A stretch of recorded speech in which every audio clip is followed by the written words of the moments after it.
Test 1 2 1 2. Hey, Jack. Test 1 2 1 2. I can Can you hear hear you. me? Yeah. Awesome. I All right. can. Well, thank you for inviting me to your channel. No problem, man. Yeah, I didn't invite you. Hey, Jack. Test. I accepted your request. Oh, I didn't even know That's how cool. I requested it, but that's pretty good. Well, I do have an open invitation to anyone. Oh, awesome, And awesome. how's your day? And how's your day been? And where are you? It's pretty good so far. I am from Arkansas in the United States. As a dad, it is Father's Day, so I'm having a pretty good day just because of that, I guess. Yeah, the Father's Day thing is a little bit different here in England. We've What? got some different dates going on. Really? I didn't even know that. Yeah, unless I've completely missed it.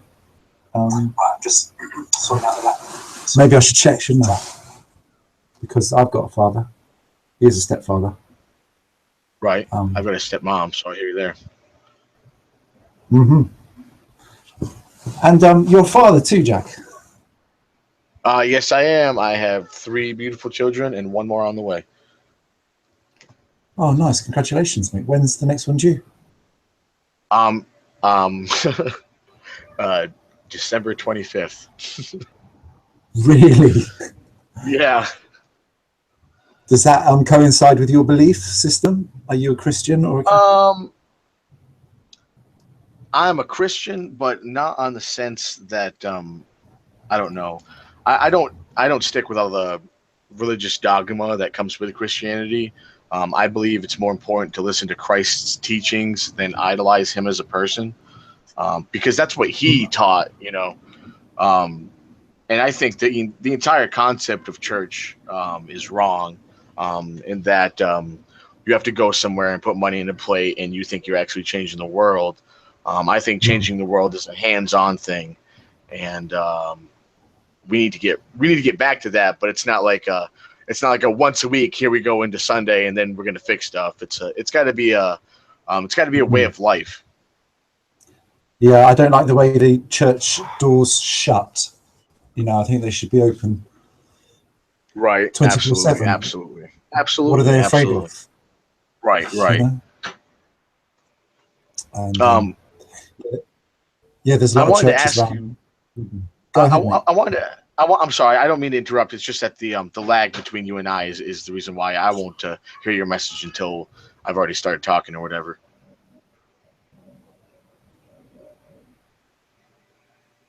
That's cool. Hello?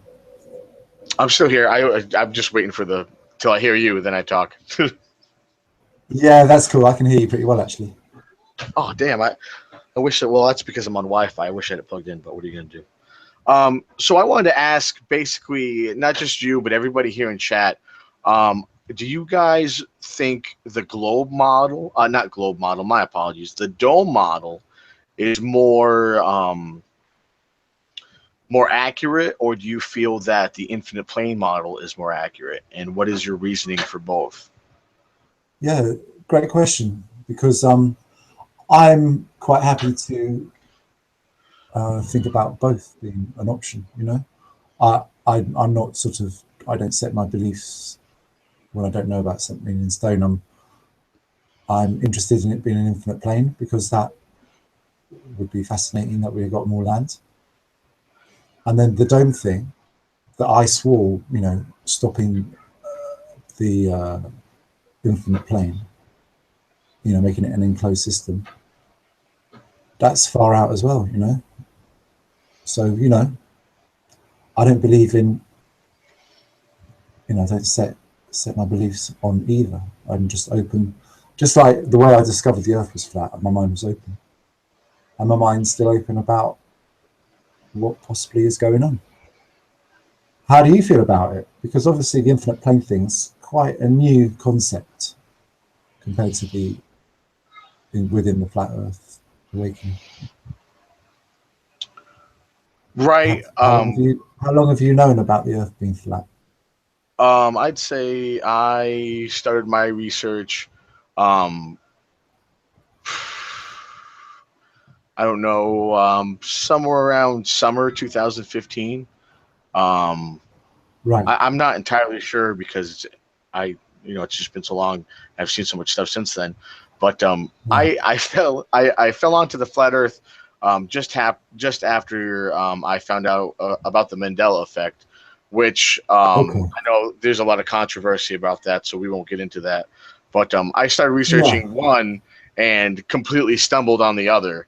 And what really convinced me about flat Earth, before I even started looking into the actual mathematic measurements, um, and the math that really, I want to say the math that our planet, or not planet per se, but plane literally thrives off of.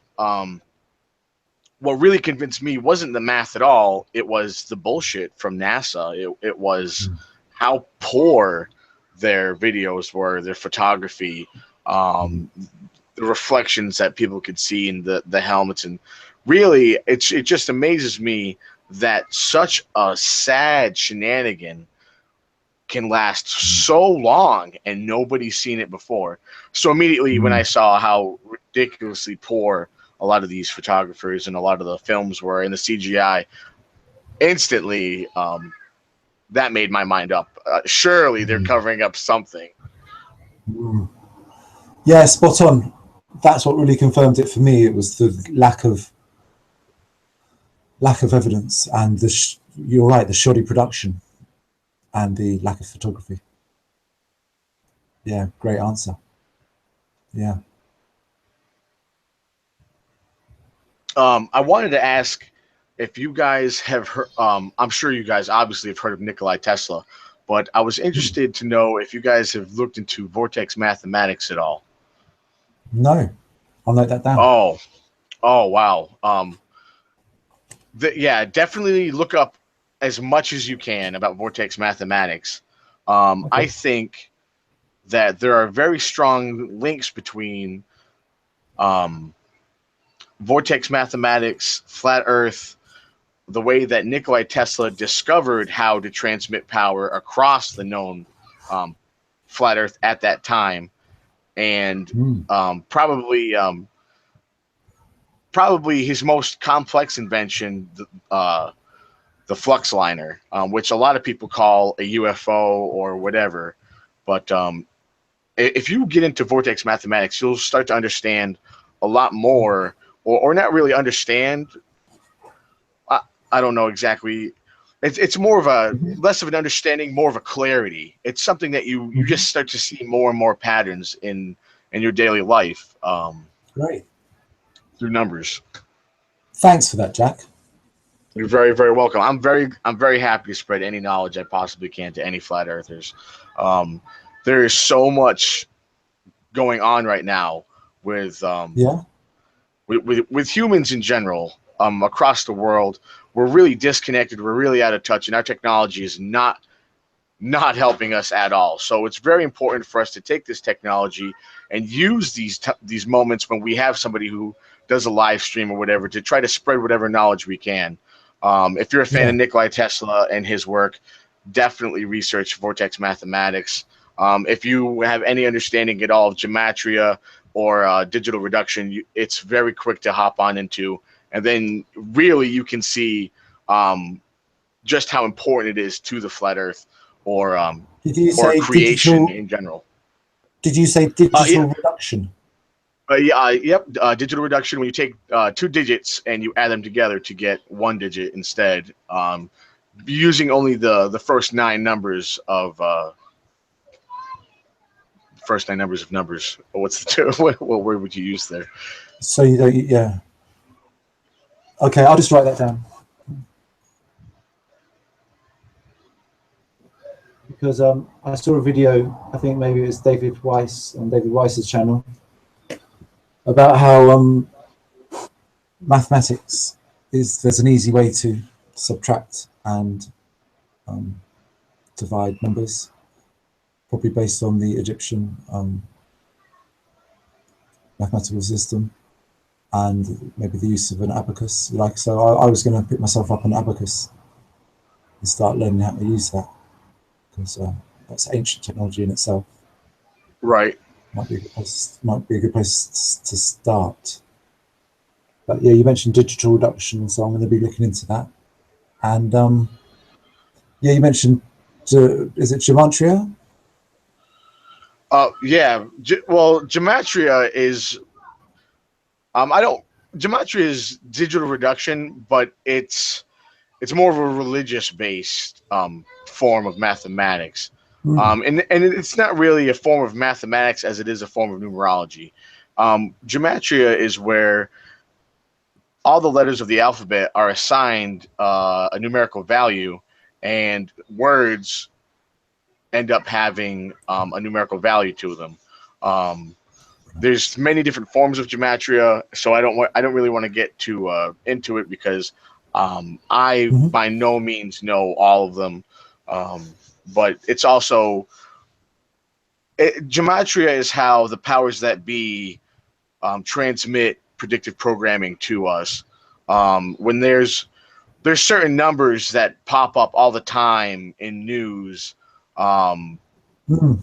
I've seen people use gematria to right, explain things, and it does right. get to the point where I think it goes a little bit too far. Oh, I entirely Like, agree with you. I entirely agree with you. It definitely seems like at some points in time with gematria, people are just grasping for strings, but it's not the case with vortex mathematics. Vortex mathematics is very pinpoint.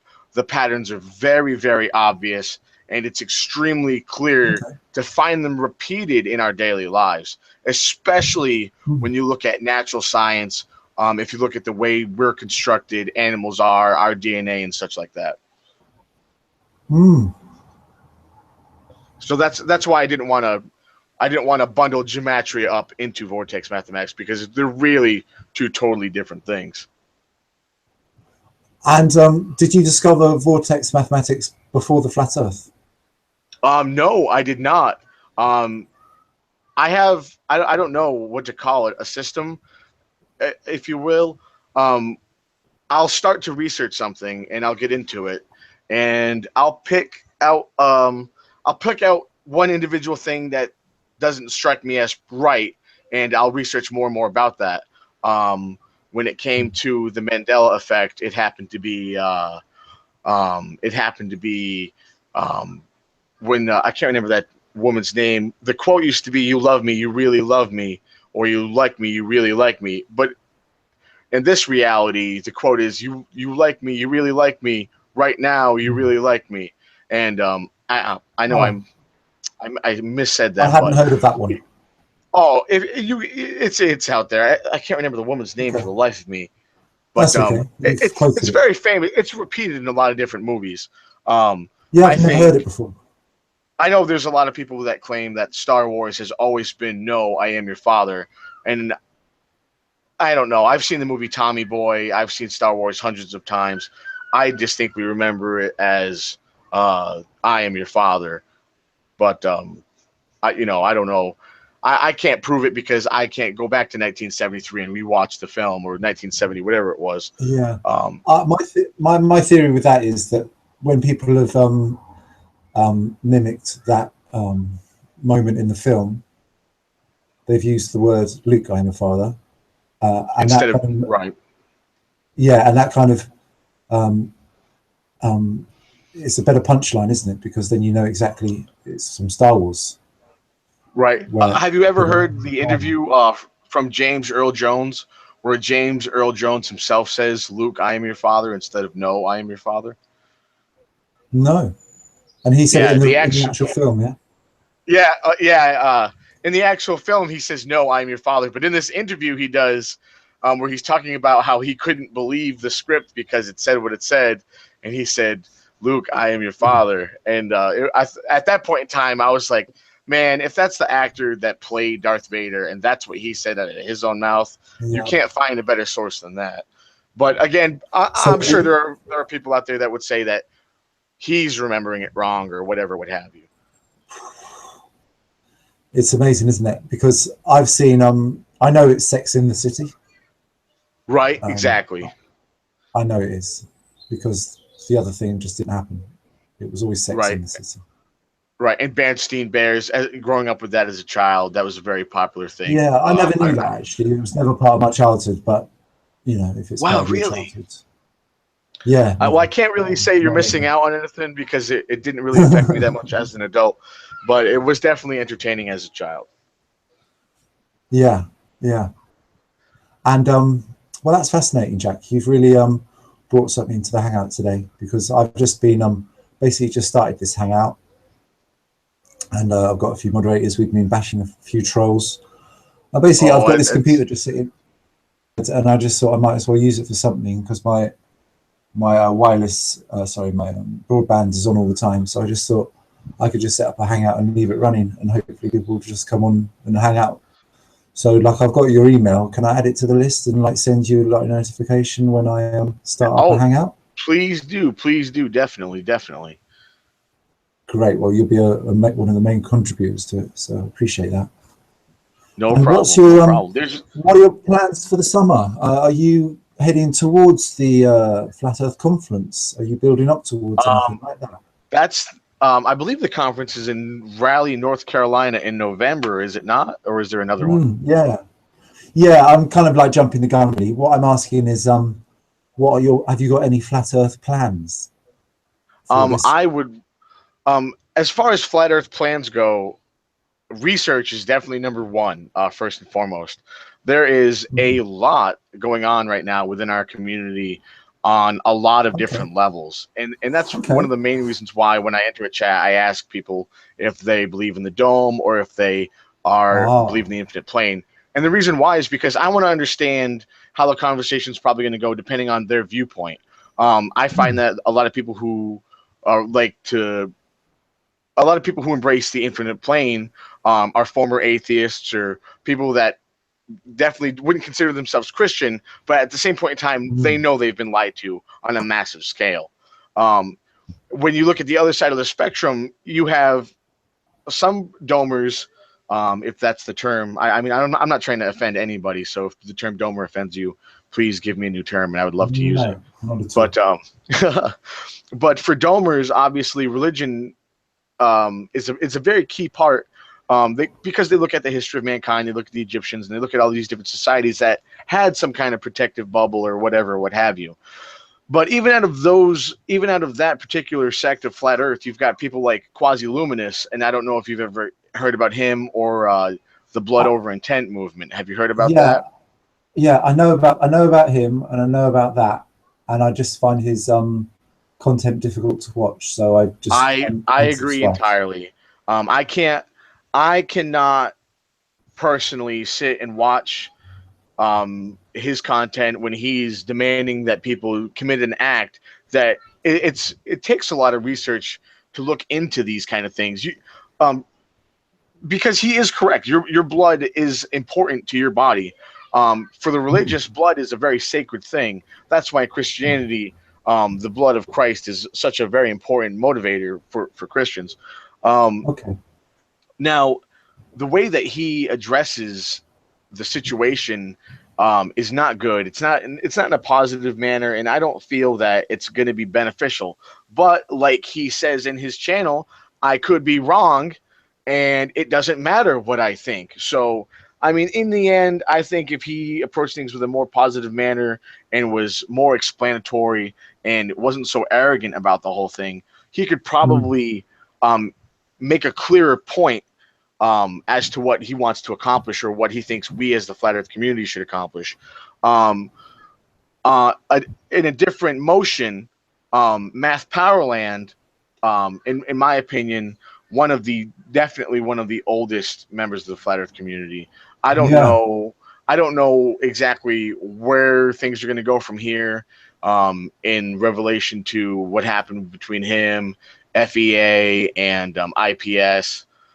So wherever Mm. it goes. But definitely, he was one of the forerunners, and Yeah, he I think Math will just carry on with his the way he deals with these relationships. I think I've seen him deal with these sort of relationships. Like he had a relationship with Jeranism that went from friendly to being kind of disjointed, and so right. I just see him. doing this with every relationship he'll ever Right. have, just repeating the And, same. and that's kind of unfortunate because that doesn't really help anybody, Mm. and at the same point in time causes a lot more division. And what we really need to Mm. do as a whole is establish. We need to establish key things that need to be done. Quasi-Luminous wants to go to the North Pole because he states that there's Mount Meru, there's the center of the Earth. You can go down inside, and you can be on the other side of the Earth. I don't know. Right. I mean, I can't. There's no way for me to prove that. No. Math wants to go to Antarctica. He wants to push the borders of the envelope by going to Antarctica and seeing what research can be done down there. Maybe passing through. I know there are some folks that have seen different maps and whatnot that show that there is a gap or a gate, if you will, in the Antarctic wall where they can pass through. Either way, it Right. doesn't really matter if you're for the trip to the Arctic, to the North Pole, or if you're for the trip It to the seems like Antarctic. both of them are not going to be able to get there. There'll be sort of authority Exactly, within the way. and that's the problem right now that I fear is the most damning to the flat Earth community. These are milestones that I believe we need to accomplish to show people that we're not screwing around. Mm. Just like IPS went ahead and put the GoFundMe together to get billboards up.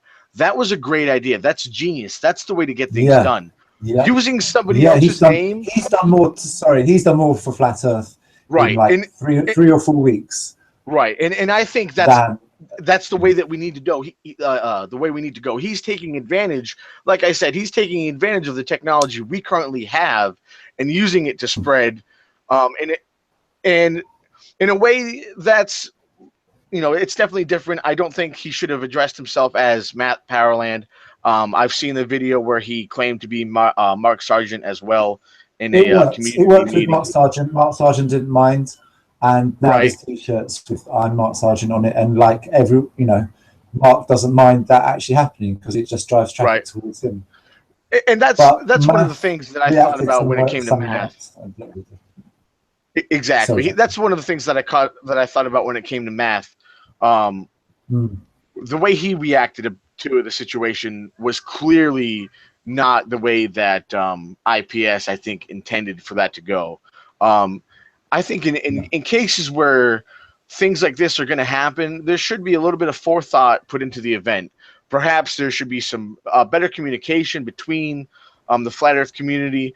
I can't say that we have definite leaders per se, but we definitely We have have. acts of leadership, you Yes, know, and at the moment, IPS is showing incredible acts of leadership, right. but there is never going to be a leader.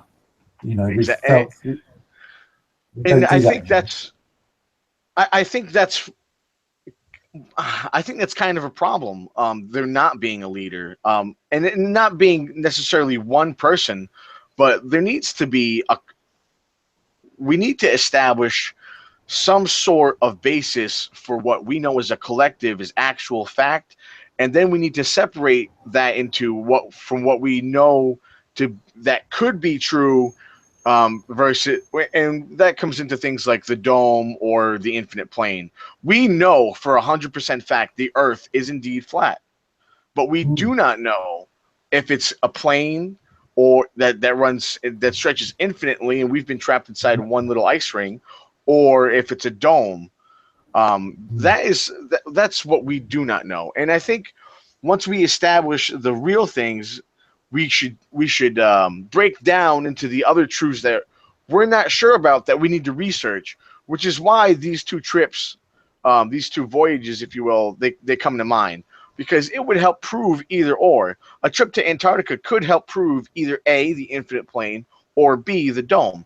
And if all of the leaders of the flat Earth community are all in a ruckus because we've got a lot of miscommunication, neither one of these trips is ever going to get done. And we're just going to Mm. look like the world's laughing stock forever. And that's really unfortunate Okay. because. Okay. Well, ever since the beginning, when I saw flat earthers starting to work together, some of them falling out at the same time, so I sort of established this belief that everyone should just act as an individual, and we'll get a lot more done. And the leaders I see in the movement at the moment is the Globebusters group, because they've established, I like them, and they've established themselves as being there the longest and upholding the best values. But yeah, yeah, carry on, Jack. Cheers, mate. Globebusters by far one of the best flat Earth channels out there. I'd say Mm, they're definitely currently the way they stay, the way they can avoid conflict with other flat earthers and continue their drive to prove its existence. Definitely puts them leader of the pack, in my opinion. Now, I yeah, know that would really offend people like Matt, who really, right. I, I, I know that would offend Matt Powerland because, he is like the granddaddy to the movement. But at the same point in time, I support him. I wear his merchandise. Um, but I would do the same for anybody. You know what I mean? If it's for the flat Earth and it's for getting stuff done, I'm for it as well. And I think that's the attitude that we all need to have. I don't think we need to be critical of other flat earthers due to what they happen to believe versus what they happen to know. We And all know also, it's flat. we aren't responsible for other people's actions.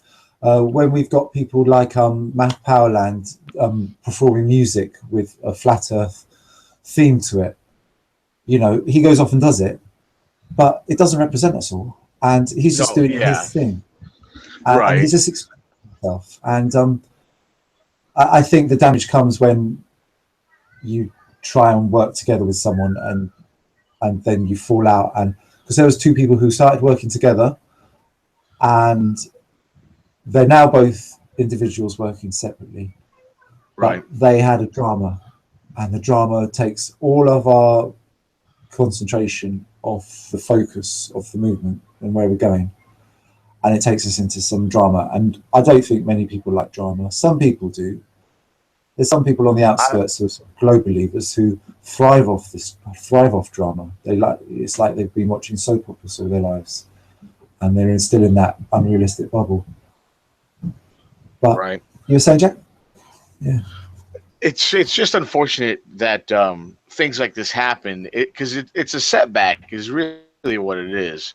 Um, yeah, that through and move on. Probably the because best way uh-huh. is by spreading we know and what we figured out. Vortex mathematics. That's definitely something that I feel and finally know about. I think if you're Yeah, studying, you're researching truth to your lifestyle, the truth to your reality. You definitely need to know about vortex mathematics. You need to look much deeper into Nikolai being an electronic whiz. There's so much more about him that we're not educated on purposely. It's sickening actually how miseducated we are when it comes to some of the greater heroes of our time. And yeah.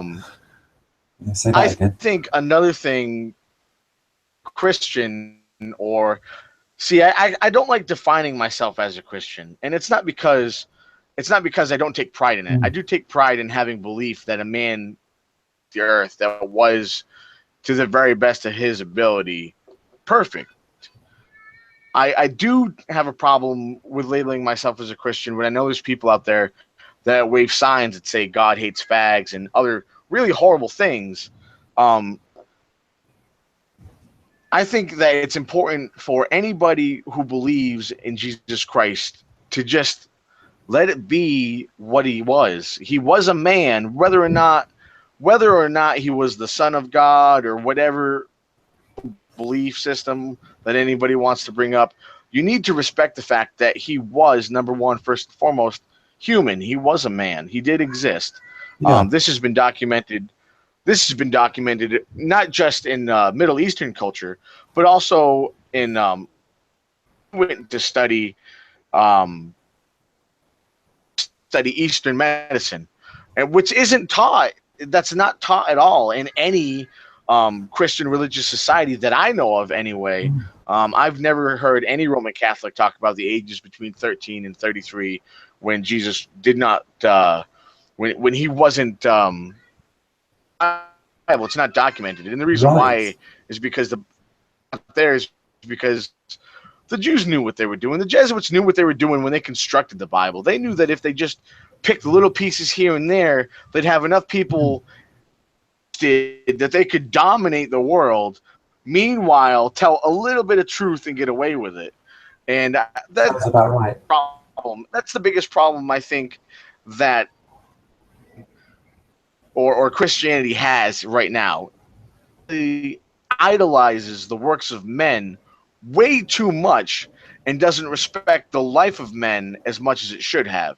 You shouldn't take Jesus Christ and put him on a pedestal, God as the Messiah, as all this other thing. You should put him on the pedestal as probably the absolute best civil rights leader to ever walk the face of the earth. Period. End of story. Right. And I call him a civil rights leader Like because a Gandhi figure.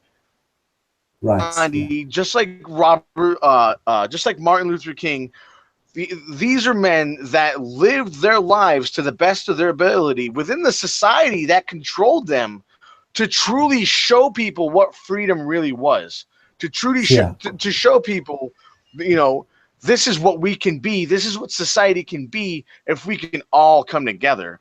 And that's the biggest problem we have right now. We've got some people who be Christian, but they don't understand how to love thy neighbor. They don't understand that just because you happen to think one way and I happen to think another way, we can't get along, we can't overcome, we can't solve the problems that are in front of us. And that's what I think ultimately religious need to do. They need to buckle down and say, if we view our idols as civil rights leaders, where would they start? Um, that's really on where humanity needs to step up. Um, that we have everybody's got their own opinion on religion and spirituality. I, for one, do not believe that mass religion is a very good thing. I feel that mass religion is just another form of government, and it's just another way of milking the cow of humanity. Mm. Just another way to control us, to make us do things we're not designed to do. Um, it's very obvious are designed to be creative. Um, Yeah. it's it's just a part of us. It's just what we do. I don't see um, I, outside of the environmental structure that we live in. I don't see other animals being creative like humans are creative. I know a lot of people would argue, oh, well, a beaver can build a dam and an ant will build an ant farm. And yes, they definitely will. And I'm not arguing that. But neither of them are going to develop the wheel or transportation. You know what I mean? These are boundaries that other species on this planet obviously don't do. And that's because they weren't designed that way. They weren't create in the capacity that we as humans are.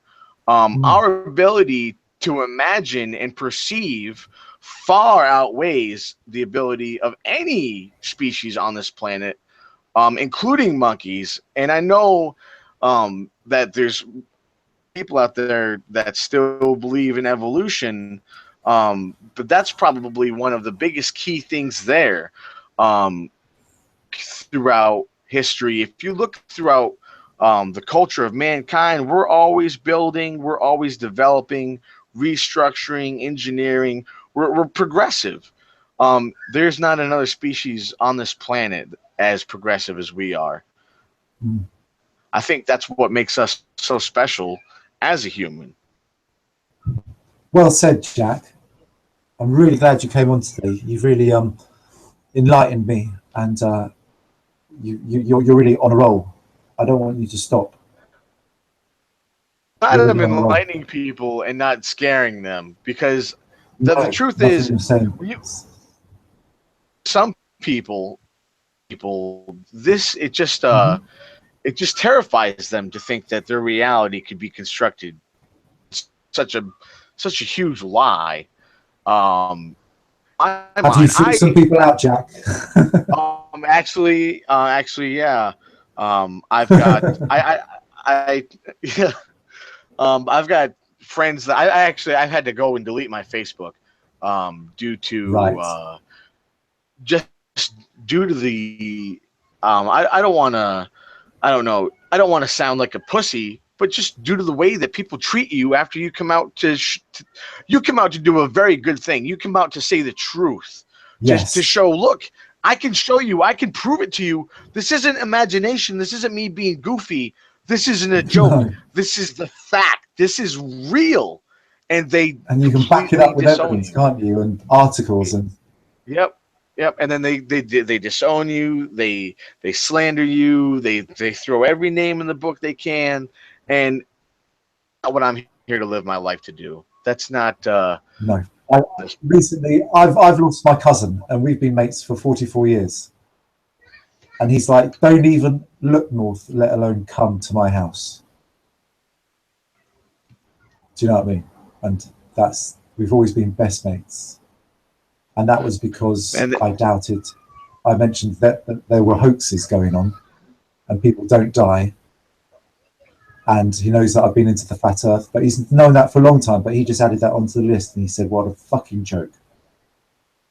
well So I'm waiting for him to come round to know that there are hoaxes that go on where people don't die and that the earth is flat. Once those two things are established in the consciousness of humanity, then we're going to be mates again. But it's going to be really hard because he hates Muslims. He spits Muslims. He just hates them. kind of person that waits for the news to tell him what's going on. He's probably either A, never going to find out, or B, by the time he does find out, it's too late to do anything anyway. That's right. And I've got a mate on Facebook, he's trolling me as well. Every time I put up something about either, obviously flat earth or vaccines or anything, he's there with the calculations, with the statistics. And I'm just like, oh yeah, I'll get back to you. And I'm not going back to Facebook. It's just like, see you later. I'll get on with my life. I went ahead and just deleted it all together. Anybody who looks into Google or Facebook and looks at the roots of it, it's very obvious that these are programs that were designed by our government from our own citizens. That's exactly what this is. It's been predicted. George Orwell wrote 1984 for a reason. There's so much that he wrote about that we're living, that for some people to not be terrified is really worrisome to me. If you can't see what's going on around you, I mean, how tight is the blindfold? I mean,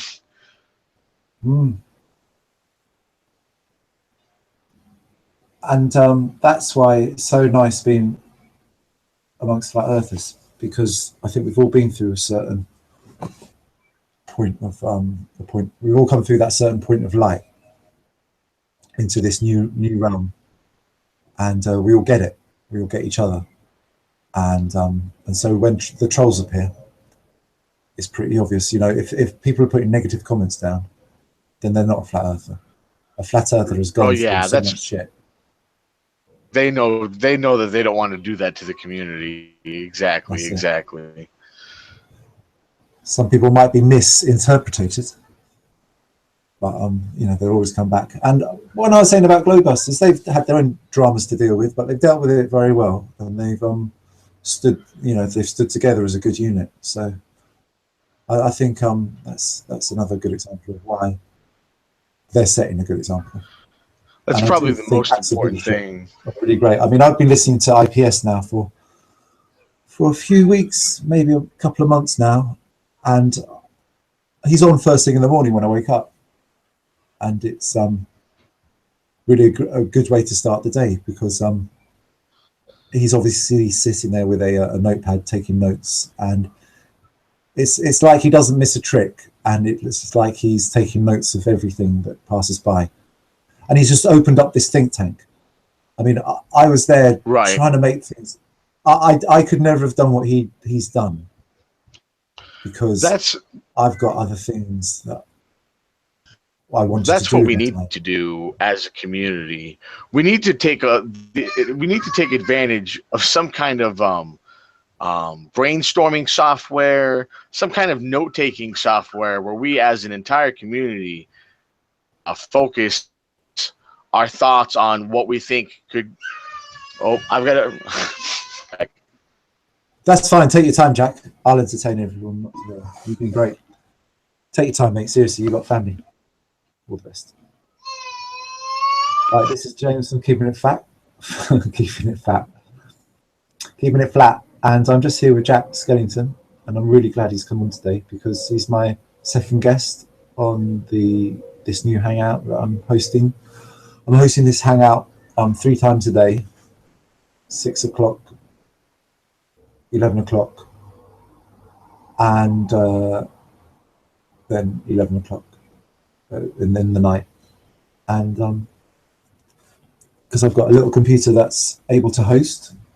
So if you want to come on and share content and play videos, that's cool. But I can't actually do that from this end. But the computer is just whirring away. It's like 20 years old, but it's working. It's got Google Chrome on it, but I don't. So I'm happy with this little setup.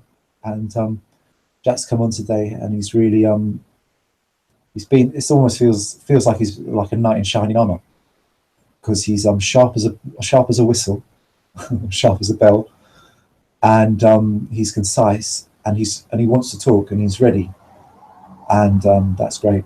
And he's taught me a few things, and I'm writing a couple of notes down. I'll be looking up vortex mathematics, flux liner, and digital reduction. And I'm going to be buying an abacus as well from eBay, and start learning how they use an abacus, because it's good to carry on learning.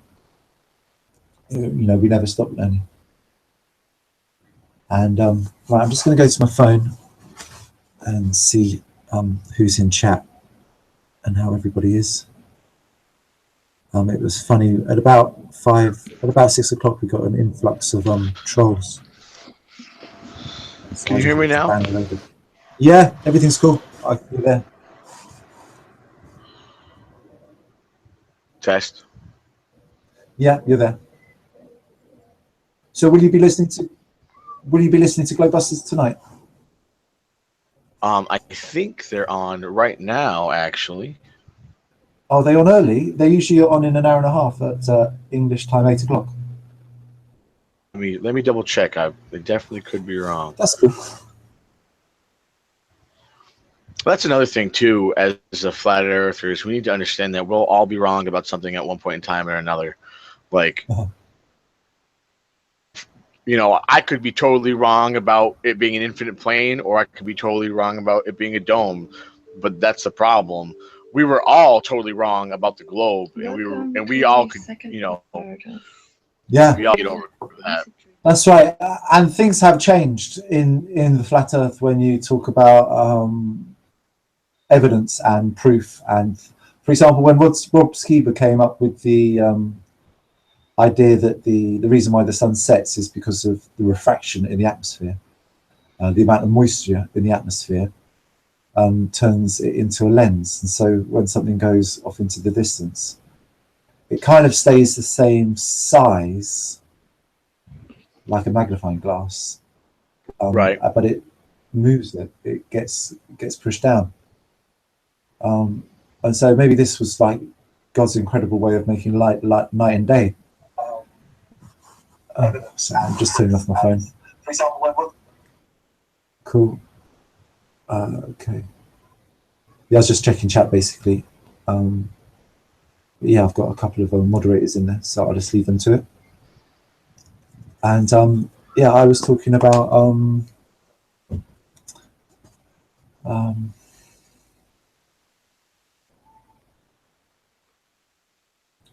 while you were away, Jack, I was saying how nice it is that you come on and you're ready to talk. You've got stuff to express.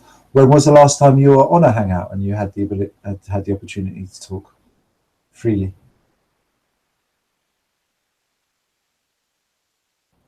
Okay, I think Jack is busy at the moment, but that's cool. I know he'll be back. Um, I just checked that I'm okay as well. Yeah, I'm okay. I'm still broadcasting. But Jack, I just to let you know, I can't hear you. So you just take your time, cup of tea, or sort out whatever you need to. There, I can hear you now. Can you hear me now? Yeah, that's cool. What sort of setup have you got? Have you got like radio headphones or something? Yeah, I've got I think they're Logitech G90s for headphones. I've got a webcam and whatnot too, but I'm not. I just didn't feel comfortable doing all that for my first time and whatnot. So, I mean, as a flat earther, you get enough, grief for being a flat earther. Um, showing my face and that I've got glasses. That's just more ammo for trolls, I guess. But they're gonna troll regardless, right? So. Yeah, maybe it's good to give them something to dig at, and then you know who they are, and then only digging at something that's a false facade. So, yeah, I was asking, you've been, what other hangouts have you been getting on? I've never been in any other hangout ever. This is my first time. No, Yeah, exclusive. Oh, I'm so yeah. happy. Like I tried Excellent. getting on earlier. Um, what's his name? The dude with the dreads. I'm subscribed to him. I just can't remember his name at the moment. Oh, you mean Um, Synthetic Dread, what is the it? musician? Synthetic Dread. No, no. He's a flat Closed. earther. Yeah, you've been exposed. I was trying to get on his earlier so I could talk to them about vortex mathematics and stuff like that. Mm. And I wasn't. It didn't work out. I don't know exactly why it didn't work, but I think they've got a busy production going on. It seems like oh there's a yeah, lot going on every time I go and check out their hangout. They're full on. I'm going to keep my hangouts just like this because it works. right. Um, Well, he see. Well, what I don't like about I don't know. I like organization when it comes to a hangout. When we've got brilliant minds together, we need to get something done. If we're wasting our mm, time with trolls and we're wasting our time making fun of trolls, we're wasting our time, and that's not what we need to be doing. What we need to be uh-huh. doing is working toward a conclusive goal on one of two scales, which again would probably be going to the Arctic or going to the Antarctic, one of the two, Yeah. or that, or just more research when it comes to connections to other conspiracies. I know this is probably a highly unpopular opinion with some people, but I think that if you're taking NASA and they're pumping out $13 billion a year, that's how much money that NASA uses. And you see the ludicrous work they're doing. Mm, Obviously, this money is going somewhere. mm. Um, I haven't personally looked very deeply into it, but I think that it's highly possible that a lot of the funding that NASA uses is backwashed through the system to fund Pizzagate. I don't know if you're familiar with Pizzagate or if you've Do you know heard of it what? or not. Yeah, I know about it, but it's one of those subjects that I don't really like spending time on. Yeah, not gonna lie to you, when I didn't have children, I didn't like the subject of pedophilia either. And that's not to say that I enjoy the subject because I very much don't. But Of course, not. once you become a father and Right. your blood is running into your children's veins and you have the Yeah. goal of their ultimate survival and ultimately their success and their happiness, to find out that your life is run by these sick, twisted people, and they've got us on such a lockdown that we think we live on a fucking ball, going a bazillion miles Mm, an hour in loop-de-loops in the infinite no man's land called space. These are the people that are running the show, and if we mm. can connect the dots accordingly, we can take them down. We can knock them out of the way, or at least expose them to show people what's really going on. And Yeah. So, that's gonna do that's gonna help me succeed as a dad. for what I want to see my kids live in. I don't Yeah. want to see them live in a world where I mean, think about it like this. I know that Miley Cyrus and her dad, they're just pawns in the scene. But imagine being, if you weren't maybe Billy Ray Cyrus and a complete idiot, but imagine it being your daughter that was Miley Cyrus Mm. or Rihanna or Katy Perry or any of the Britney Spears, if you will. If that was your child, how broken, how devastated. I mean, personally, I don't believe that you can find happiness through wealth. I don't think that happiness exists through any other way but love. Um, Yeah. but to have your child and to have them be tormented like that it's just sickening. And then to know as a father that that's how our society is run. Period. End of story. Money only gets you so far. Blackmail gets you even farther than money can, and Shit. that's why there's so much power Yeah. There's a whole transferring. They all get blackmailed from the moment they kind of go through those college. Oh yeah, Skull and Bones. So, of course, of course. So the Pizzagate incident was just the tip of the iceberg. It's just one little. Yeah, definitely. I think there's more than likely very very strong connections through NASA and of the government that are involved with Pizzagate. But like I said, I haven't personally delved into the subject enough to show these connect. Feel that they could very strongly be there. Yeah, I think it's always best to be on precaution, and that's why as someone who's looked into conspiracies, I've always thought, well, someone has to look into them just in case they're true. You can't have a whole tribe of people ignoring the signs, because then a whole tribe of people is a lot more vulnerable. So you need a few people just to spend the time doing the research and looking at it. But in this day and age, you get put down for being the conspiracy theorist or looking at these conspiracies as a whole. In my experience around London, I've never witnessed any child being trafficked, or I've never seen anything that looked suspicious in that sense. And I worked as a chauffeur for a taxi for 12 years, from the age of 28. So for most of the year, since the year 2000, I've been driving that for the BBC, and I drove JC around for a few weeks. So I've driven like the whole different echelon of people. And before that, I was working at the newspaper, the Daily Mirror, and so I had access to the photographers, and because I was developing the pictures. So I got an insight to how the newspaper was run and the stories they were running, and I didn't pick up anything like what we're hearing about now then. And when I've been driving around my taxi, I reckon I drove over 60,000 people around London over that period of time, roughly speaking. And each time, if I had the opportunity to interview them and to find out what level of awakeness they were at, I would do so. Right. And some people shared information, but there was nothing ever as awakening as the flat Earth or geoengineering. Some people knew about geoengineering, but not very many.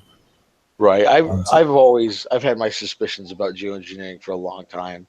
And mainly my reasoning behind that is because in the 1970s, they pushed global freezing just as hard as they're pushing global warming today. So how did you go from the one, severity to the opposite end of the spectrum in a mere 40 years after our existence is supposedly millions and millions? It's bullshit. It's fear porn. That's all it is. Yeah, isn't it? It is indeed. And I've just been quite distressed because at the bottom line of chemtrails and geoengineering, I'm just like, look, there's no fucking blue sky in the sky anymore. no matter Right. whether that's water vapor or particulates. The sky, you cannot see the blue sky, and the weather has changed because once they layer the sky and the lines, the chemtrail lines, they spread out, then you've got a cool wind coming in, and that's where these summer winds. That's I hate these cool winds, especially when I'm cycling around London. I've got to get from A to B, and there's a fucking wind, Right. and it's quite a heavy wind, but it's You, there because they fucking put a load of clouds up there, and it's changed the wind. you ever noticed that that's almost entirely when they like to spray? Early in the morning, just after sunrise or during sunrise, when the Mhm. sun's going to come out and start producing its heat and heating up the world around it. Mm. You're going to get wind that builds. Also, at the highest part of the day, around noon, you'll have little wind gusts. Especially where I live. And then at the end of the day, during sunset, typically they spray again. And this is, Yeah, like I said, this is where I live. This is what I witness. I have no yeah. idea what it's like. Sunsets.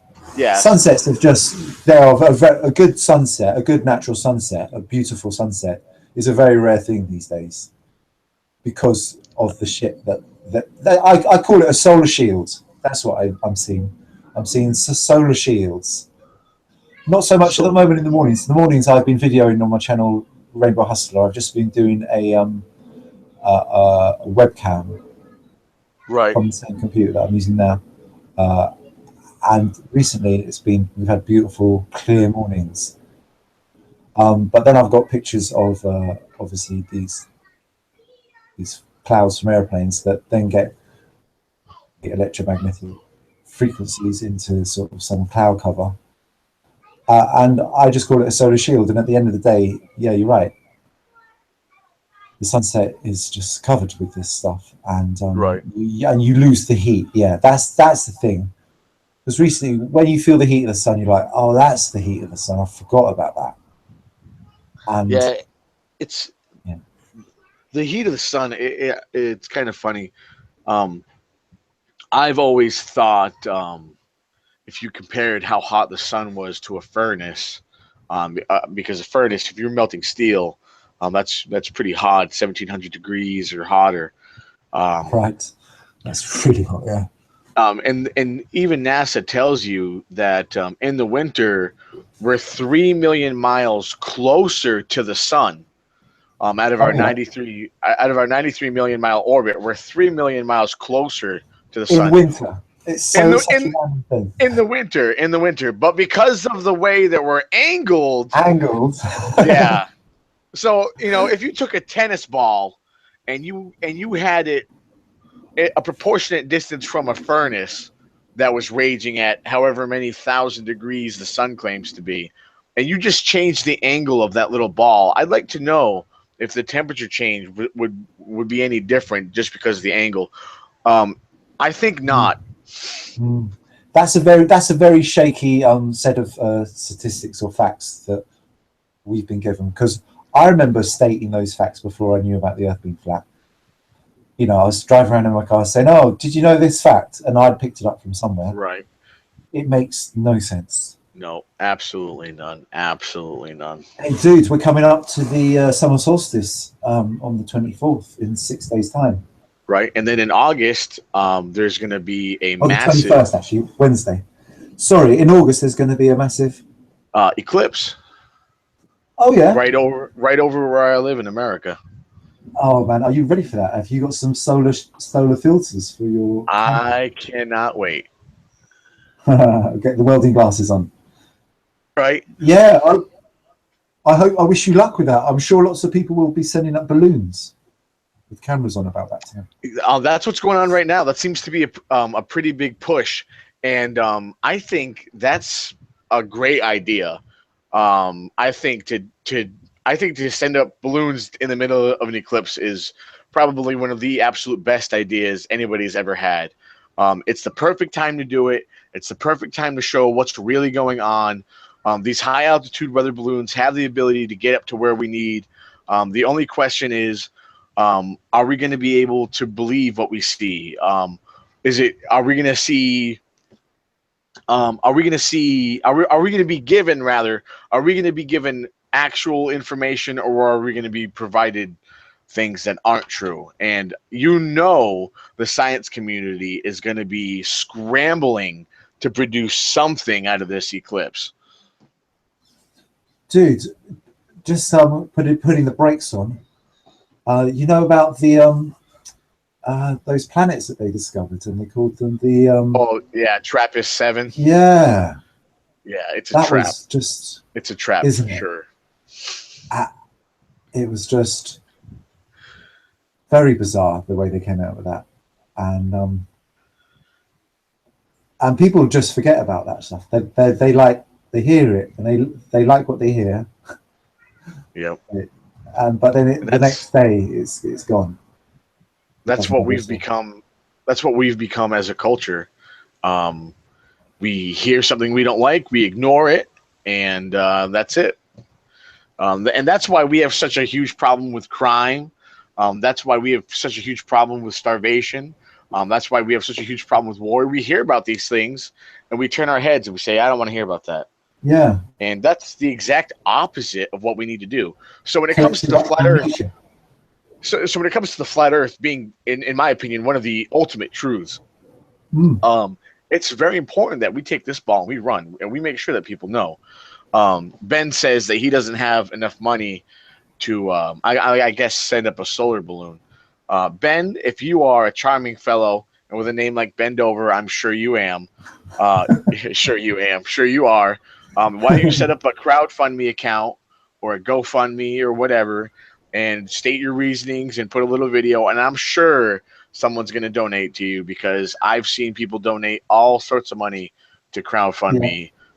Just to let everybody know, because obviously this is recorded on my channel for the future, Bendover is a gentleman in the chat with a great surname. Oh yeah, people might want to know that he's actually he's a person in the chat.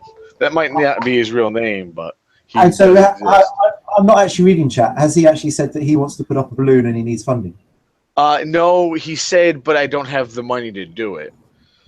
Okay. He's been talking in caps the whole time. He says we should bring in Dabu7, but I have no idea who that is. Yeah. He's a bit like Russian Vids, but on YouTube. Dabu7. He brings the latest news, from right, and he debunks stuff, and he's into, I think he does a bit of gematria as well. But I wanted to talk about the Rocket Man that got in touch with IPS. The Rocket Man? No, I don't think I have. Okay, so you've not listened to IPS for the last week or 10 days. You've been a busy man. I haven't heard any. I haven't seen any of IPS's stuff lately because due to what happened with him and Flat Earth Asshole and Math Powerland, there's been so many different videos covering all of that. Right. I haven't even seen IPS's new stuff. So again, you've missed something. Yeah, again, that's the problem. There we go. That's an example of just drama getting in the way. Well, obviously, the billboard went up, Research Flat Earth. Right. Well, somebody saw that, and he's a stuntman called Mad Mike Hughes. And Mad Mike Hughes has a rocket designed and built, a steam rocket, which somehow has a balloon with it, I think. I'm not sure exactly how it's going to happen, but he's going to shoot himself up in this steam-powered rocket, and he's going to go higher than any other human's ever been. No way. So when you were talking about, when you were talking about, we've got to go to the Antarctic or the Arctic, and those projects, will bring us some results. I thought you already knew about this guy. You were just sort of waiting to talk about it. Yeah, but Mad Mike Hughes has been talking to IPS because he saw he saw the billboards. So this one billboard has brought in this crazy daredevil man who has been a flat earther for a long time. And it just shows you what an echo chamber YouTube is, and how there's people outside in the real world who are flat earthers too, somehow or other.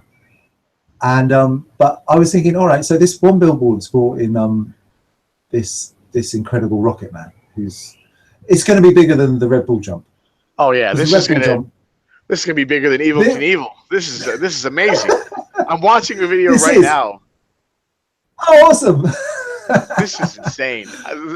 You know what? You know what though? To be honest with you, this is pretty symbolic. Okay, because this man knows that his life is in danger.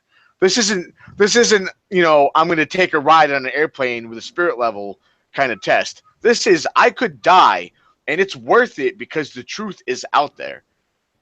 Fucking right, man. Well put. That's brilliant.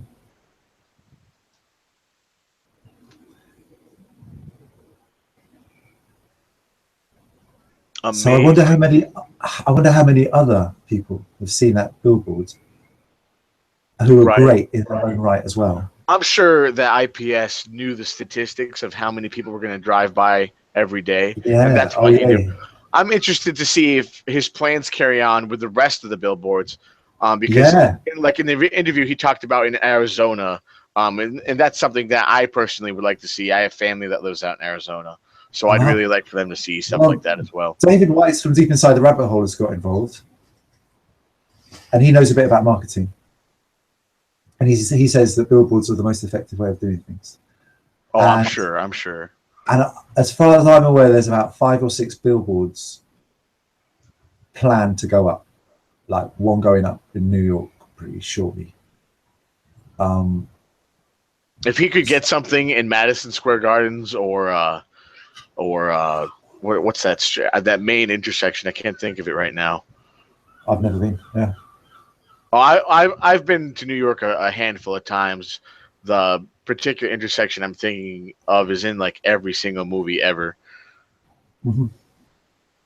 Oh wow, his parachute is shredded apart in this movie that I'm watching of this Mad Mike guy. Yeah, it's been through a few tests, hasn't it? Holy smokes! Does he have a former military background? I got to know more about this gentleman. Yeah. His It's just next, lovely. wow. It's just lovely the way he's come forward.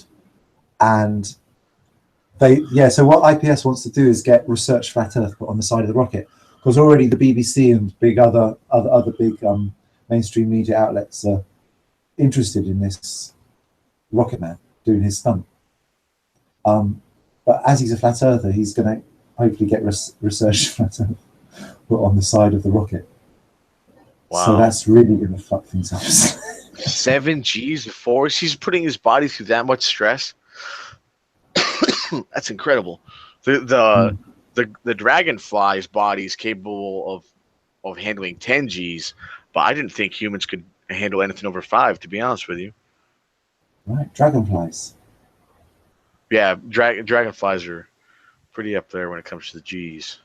Right. And how do they actually get that fast? Is it just the actual size they are means that they actually? I think it's got to do with their size, their speed, and how fast they move. Right. Yeah, they do. They do. I saw a few today, very small ones though. Just you could almost you could hardly see them. They were that sort of small. This is incredible. This man is definitely a hero. As long as this is real, this is pretty amazing. It'd be such a shame for this to be false. No, I'm pretty certain it's bang on because I mean he obviously is an actor. Right. I'm really glad I've been able to enlighten you with this on a Sunday evening. Oh wow! Definitely. Thank you so much. It's a pleasure, man. Wow.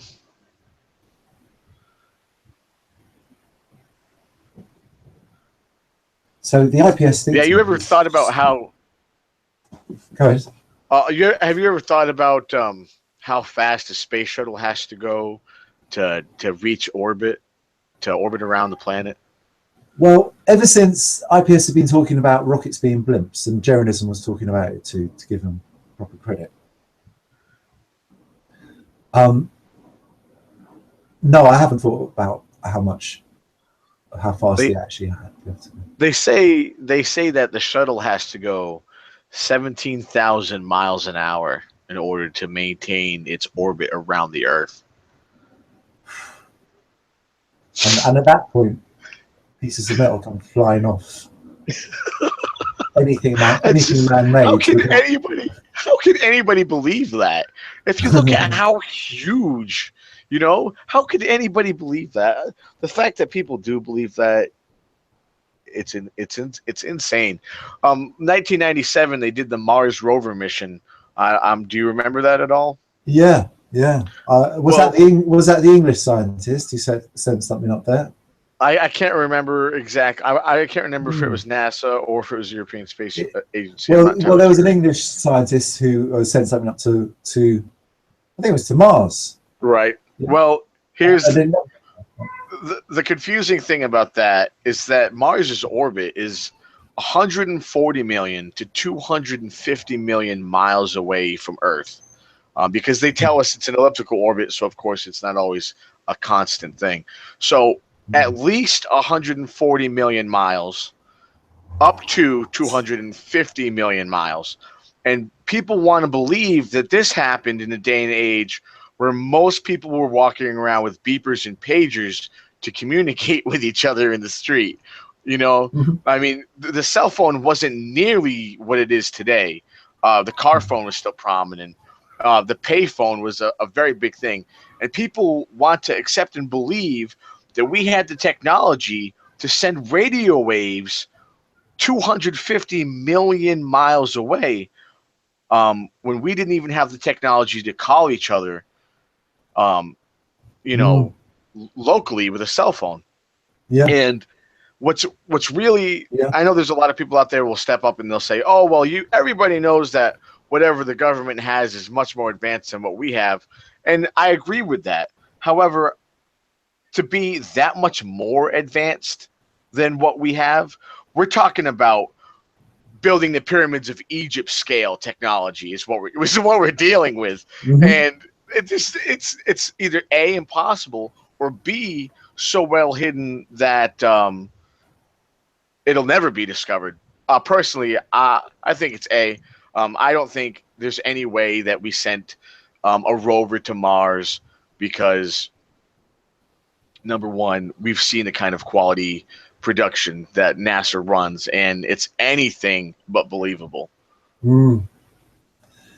Once you just get a couple of statistics and figures out and put them on the table, timeline, and then put some add a bit of perspective to it.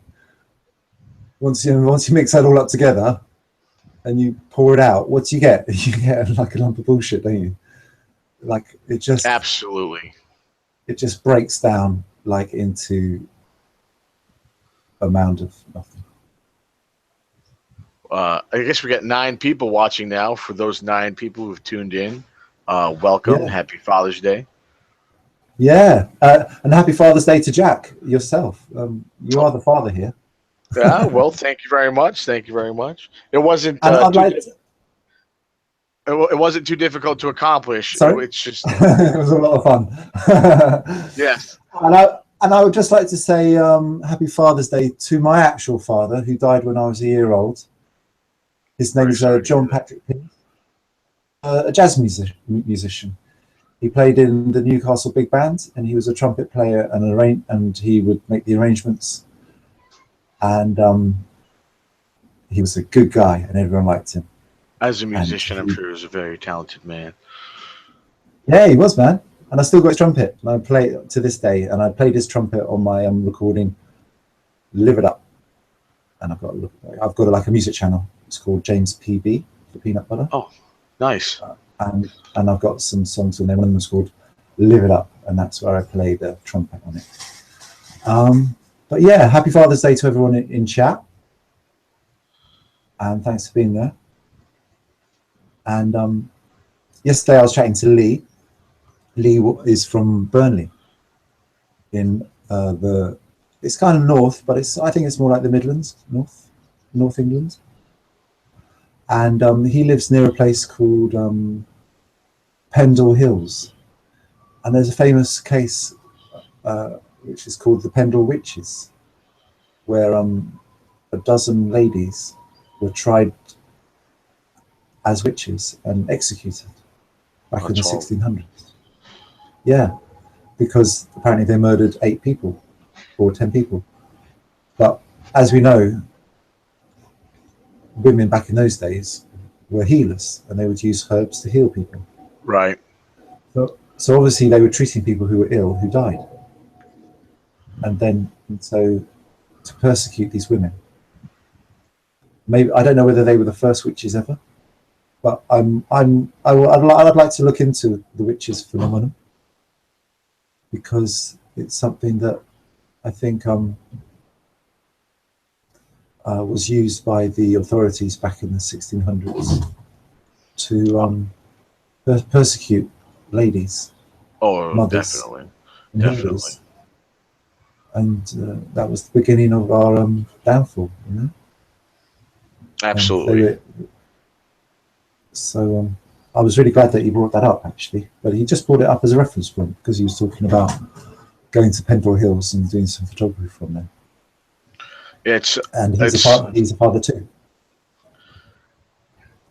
It's pretty sad how occult knowledge has been really frowned upon in our history. I think some of the greatest works ever done happen to be occult.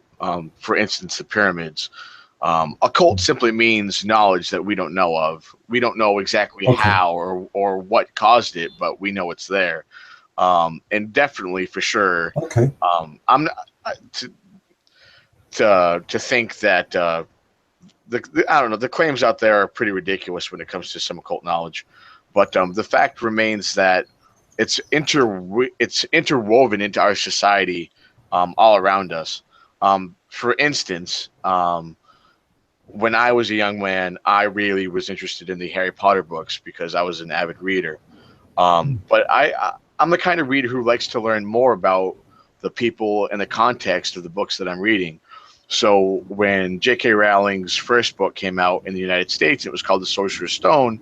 I wanted to know more about this Sorcerer's Stone. Well, it turns out, obviously, that it's not called that. It's called the Philosopher's Stone. And in the UK, you guys got the version of the book called Harry Potter and the Philosopher's Stone. Right. And so I was curious, and I was like, well, let's look into this. And in the beginning of the book, Harry Potter gets a card, and the card contains a character called Nicholas Flamel. And it's interesting to know that he was, in fact, a real person. And Rowling had used him and put him into this book. And if you look into not just him, but other characters and other items and other pieces of her works, you can see that she has taken things that are considered occult and literally put them directly in front of everybody's faces, and nobody knows and nobody bats an eye. And I personally don't think that that's a very bad thing, because I think it's extremely important to get whatever hidden knowledge there is out there, because that's the ultimate goal as a truther, is to let everybody know the truth. There's no point in hiding the cure for cancer. There's no point in hiding the cure for AIDS. The things that we do, the things that we do, and when I say we, I mean the things that we allow the powers that be to do, the things that we allow these people to get away with it. It's atrocious. It's atrocious. And the reason why they get to do what they do is due to occult knowledge, due to the things that we do not know. We let them get away with the things that we know that they shouldn't be doing.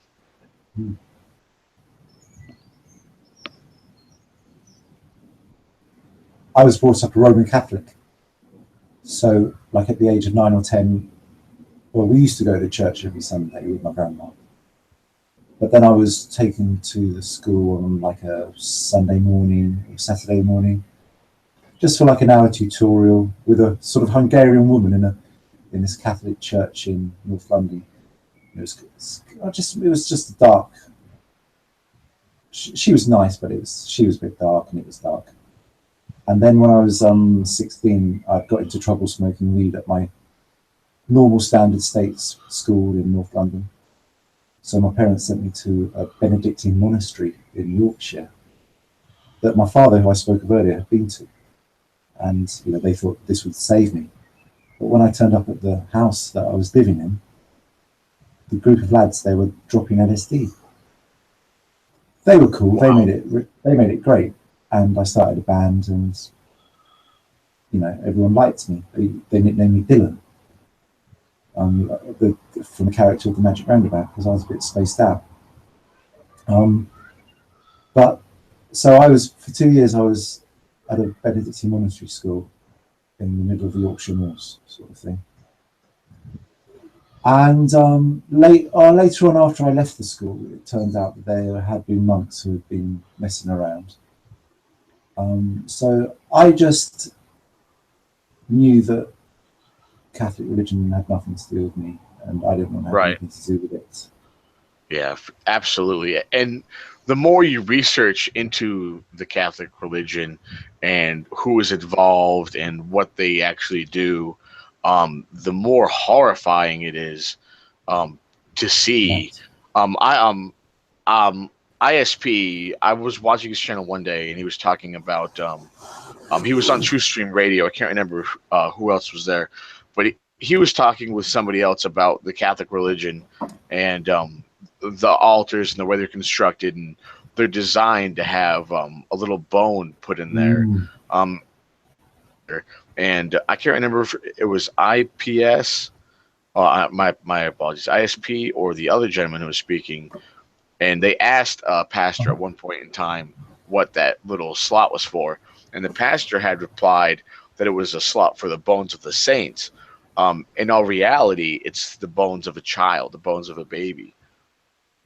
Right. Yeah. Where would they get the bones from a saint from? Right. So yeah, to probably, to churches all over the world at the same time. Not buying that either. Yeah. And recently I met a Christian, and I was doing my. You okay? Do you want to go and help your children? Oh no, she just came in here to tell me Happy Father's Day. She's trying to read it out loud to me. It continues. Well, I'll do my piece, as I've got something to say. So if you can carry on being father. So I've been doing some street interviews recently. I started doing them in 2015, just on flat Earth and the universe. But recently I went out again to try it, and I was standing outside my local supermarket, and the gentleman comes along and he stops some of my questions, and we got on really well. And he tells me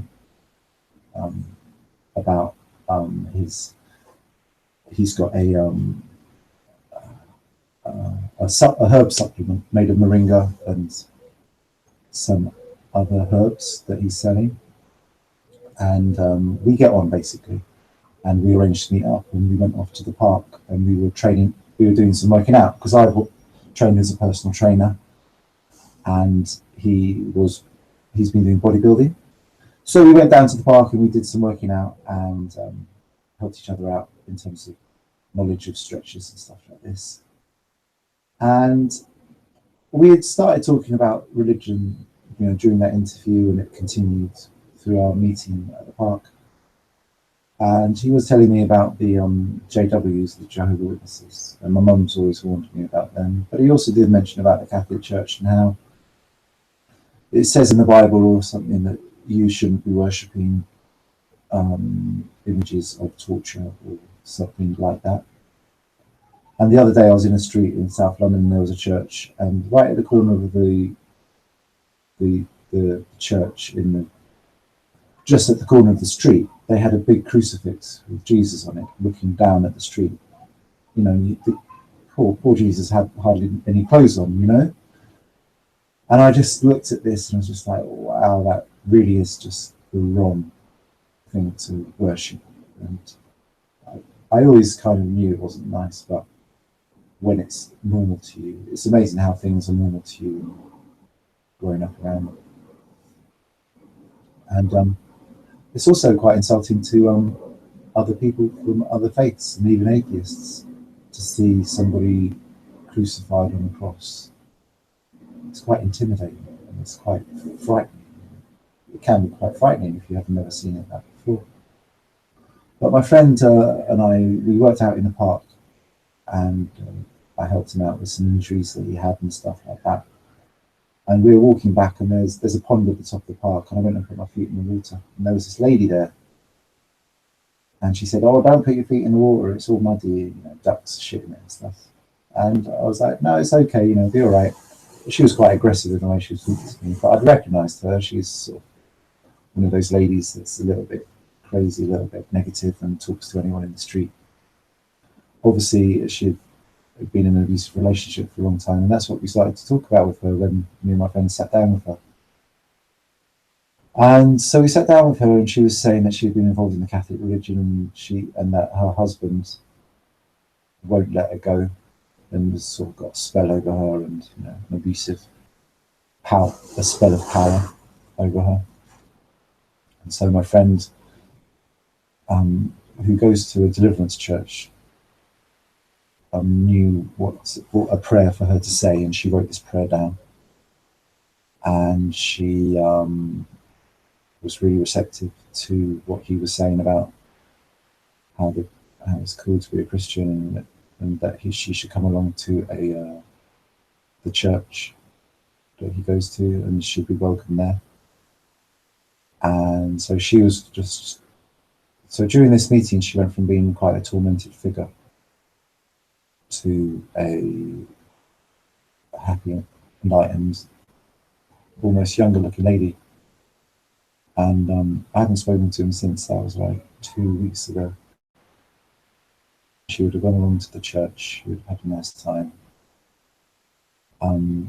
But she was saying, "Oh, what shall I say to my partner? Shall I tell him anything about this?" And we obviously advised her not to say anything, because he would use it against her, as he's done so in the past. But my friend, he's a really nice guy, and he invited me to the church, and I'm up for going along because they sing gospel in the morning, but it's quite a long session. It's like a 5-hour session. But they do deliverance where they're able to take the evil spirits out of people, apparently. And so this interests me, and I'm looking forward to going along to the church when I've got my shit together. And it was just really interesting meeting him, and he's been a really nice person in my life at the moment. And I do meet nice people in the street, but we've got little bits in common, and I'll be seeing him again. He's a nice guy. So that's a little story. I don't know where I'm going with it anymore. But just to say that I'm not a Catholic anymore, and I appreciate people's beliefs. But I don't think I've ever met a nasty Christian. That's probably how I wanted to end it.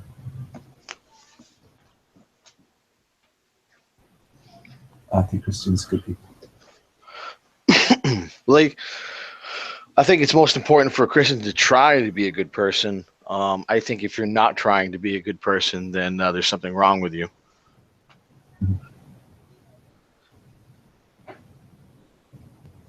Can you hear me? And yeah, I can, man. Okay, I just want to make sure.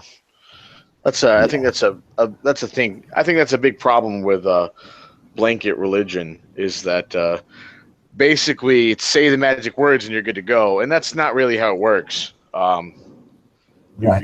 You got to really care. You got to make the world a better place. Change comes through you. It doesn't come through wanting something else to happen. Mm-hmm.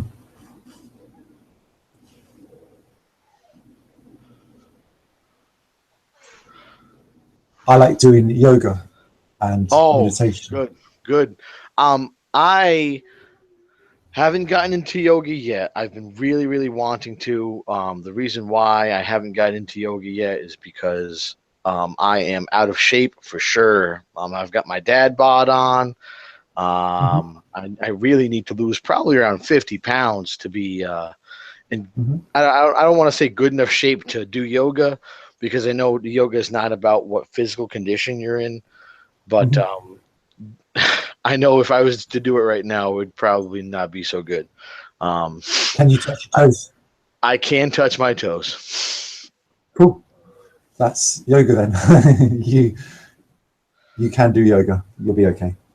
Roger. And how's it going with your diet and stuff? Are you into organic food? Are Oh, you this is something that I've recently discovered because of Quasi-Luminous. And I'm okay? not trying to put him on a pedestal or anything, but actually, to be honest with you, it wasn't really because of Quasi. It was because of Devin Maggi or Madgi. I'm not entirely sure I pronounce his last name, I've seen but his YouTube site and I've heard people talk about him. right. He is vegan, and he says that one of the most important things that you could do is to become vegan. And I've really thought about this, and the reason why I put a lot of thought into it is because there's literally no food apart from raw meat that I buy that is unprocessed. Everything is processed that we eat. I mean, Right. apart from vegetables, which I don't farm, I do farm tomatoes, and we have a small garden, but that's not what we live our life off of. We live our life off Can of you produce. just repeat what you said because and clarify it? So you said everything that you buy is processed. Everything, Is that everything. every single meat? Well, no. When we buy meat, we do buy raw meat, of course. Okay. Although we do buy some frozen chicken and stuff like that. But even then, it's nothing compared to natural meats. My father raises lamb, and to have real lamb that was raised and butchered naturally versus processed lamb, the number one, the flavor is much different. Um, Mm. Number two, I don't know. I I don't know how to explain it because as somebody who is not a vegan, who understands that it's wrong to eat meat, I'm at a critical point in my life where I'm looking back at things that I've done that I thought were good, only to realize that they weren't as good as I intended them to be. Meaning, eating a crown roast of lamb that you bought from the supermarket is not so good. Raising it yourself and eating it yourself is better, but the best option would be C, let the animal live its own life and not bother it at all. Um, Yeah. Yeah. The but vegan thing does resonate with me, and a lot of the time I am eating vegan food. how did you Um, start on your vegan diet? What was it well, that I'm got the not. ball I rolling? just to state, I'm not vegan. Like Okay, I'm gonna eat meat later, and I love butter and cream and milk. right. But I did do a raw food diet for 10 days. That was intentional, and I had so much more energy because of that. A raw food Um, diet? yeah, basically just salads and greens, not cooked. Um, no, obviously no dairy, no meat, no pasta, no bread, no grains. Um, but I think I could have seeds because I had like on the Friday towards the end of the experiment because I think I carried on for that weekend. That's what I'm saying, 10 days. Like I did it for a week, but on the Friday I was like, oh, I just really want some burgers. So I was aware that when I make juice, that the fiber gets pushed out the back. So I thought, okay, I could collect the fiber from some beetroot and carrot, and then I could mix it with some raw onion and some raw garlic. I could add some toasted sesame seed oil and some chia seeds, and I could add some salt and pepper, and I could make some raw burgers, with my hands. So I made these raw burgers with the fiber from the beetroot and the carrot, and that just hit the spot, man. So Nice. I know it I, can be done. yeah, that's the way to do it. My biggest fear is expense. Um, Food already for a family of five is expensive. Yeah. To single, because I'm not going to force my entire family to walk through the same journey that I am. Mhm. I mean, the option is there for my children. If they want to eat what I'm eating, they can have some. But at the same point in Mhm. time, I'm not going to force it. I'm not gonna force a vegan or a vegetarian diet upon my child when I've already started feeding them omnivorously.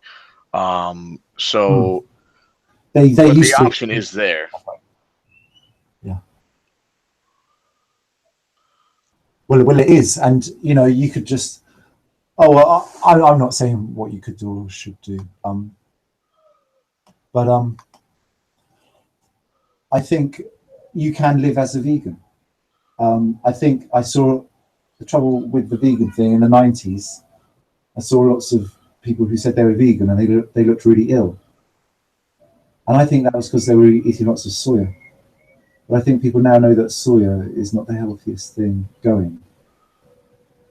And I think people understand that when you're vegan, you do have to eat a lot more in volume to get the same amount of nutrition. Right. So, what do you use as a basic source of protein? Mm. Well, at the moment, I've just got some chicken wings, some organic chicken wings, and I've just had eggs this afternoon. And I work for an organic company Oh, who, that's good. yeah, so I get a free box of organic foods every week. But I've only been doing that 3 weeks. But I'm lucky there's a shop down the road that's organic, and there's a market on a Saturday in my area that's organic. So, what's my main source of protein? Um, at the moment, it's just those chickens basically. But I like brown rice, and I've been making. I'm into fermented foods at the moment. Actually, I've been. I meant to buy some cabbages recently to make some more sauerkraut because that's quite easy to make. Right. Just takes a couple of weeks, and that's been a. When I've run out of foods because I was out of work, so I just wanted to see what would happen if I run out of money and food. And unfortunately, I'd made sauerkraut, so it was just like a very good source of nutrition. Well, what's your main source of protein? Would you say? Um, that's a good question. I don't know. We usually have meat as an entree every single uh night of the week when it comes to dinner. Um, Mhm. so definitely probably pork, because it is cheaper to buy pork chops and pork steaks and stuff like that than it is to buy beef. But I do try to have beef once a week or chicken. We eat a lot of chicken as well. Uh-huh. And you said you grow your own tomatoes, and are you Yeah. aware of permaculture? What is permaculture? Oh, fantastic! Yeah, love it. What's permaculture? I'll tell you what permaculture is. It means it's got several different definitions, but permanent culture, growing your own food forest, sort of planting your own food forest, and over time it will give you more rewards. You put the energy at the beginning to create a system that works by itself, and you plant in zones away from the kitchen. Zone one would be herbs. Zone two would be maybe tomatoes. Zone three, slightly bigger vegetables. Zone four, bushes. Zone five, trees. And there's enough videos on it on YouTube.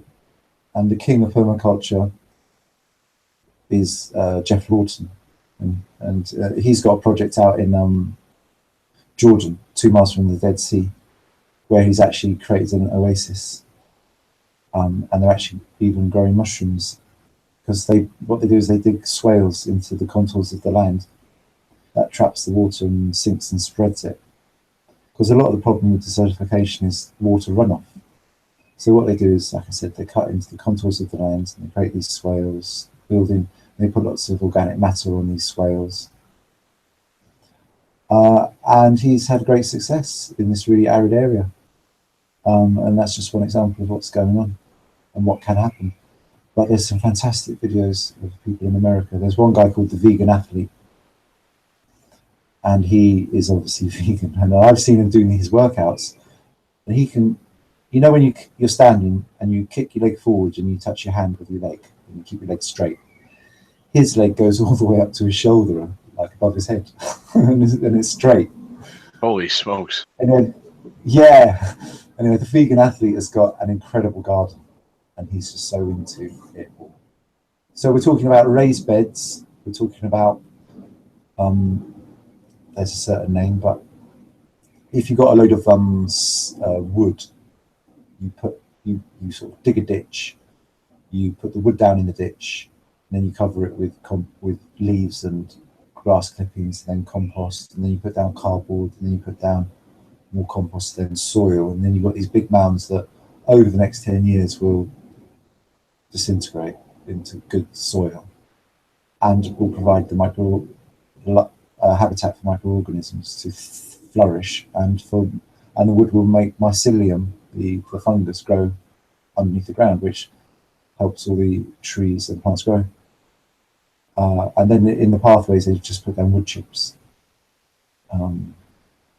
But since you know when you're looking for information, and there's a lot of dark information out there, and eventually you're like, right, I just need good, because ideally we're all looking for good news. And permaculture gave me all that good news. I was like, wow, people are changing the world. Yeah, that's pretty amazing stuff. There's a video I'm looking at right now. Great. I like the idea that you're a keyboard freak at the same time as chatting to me. It's great.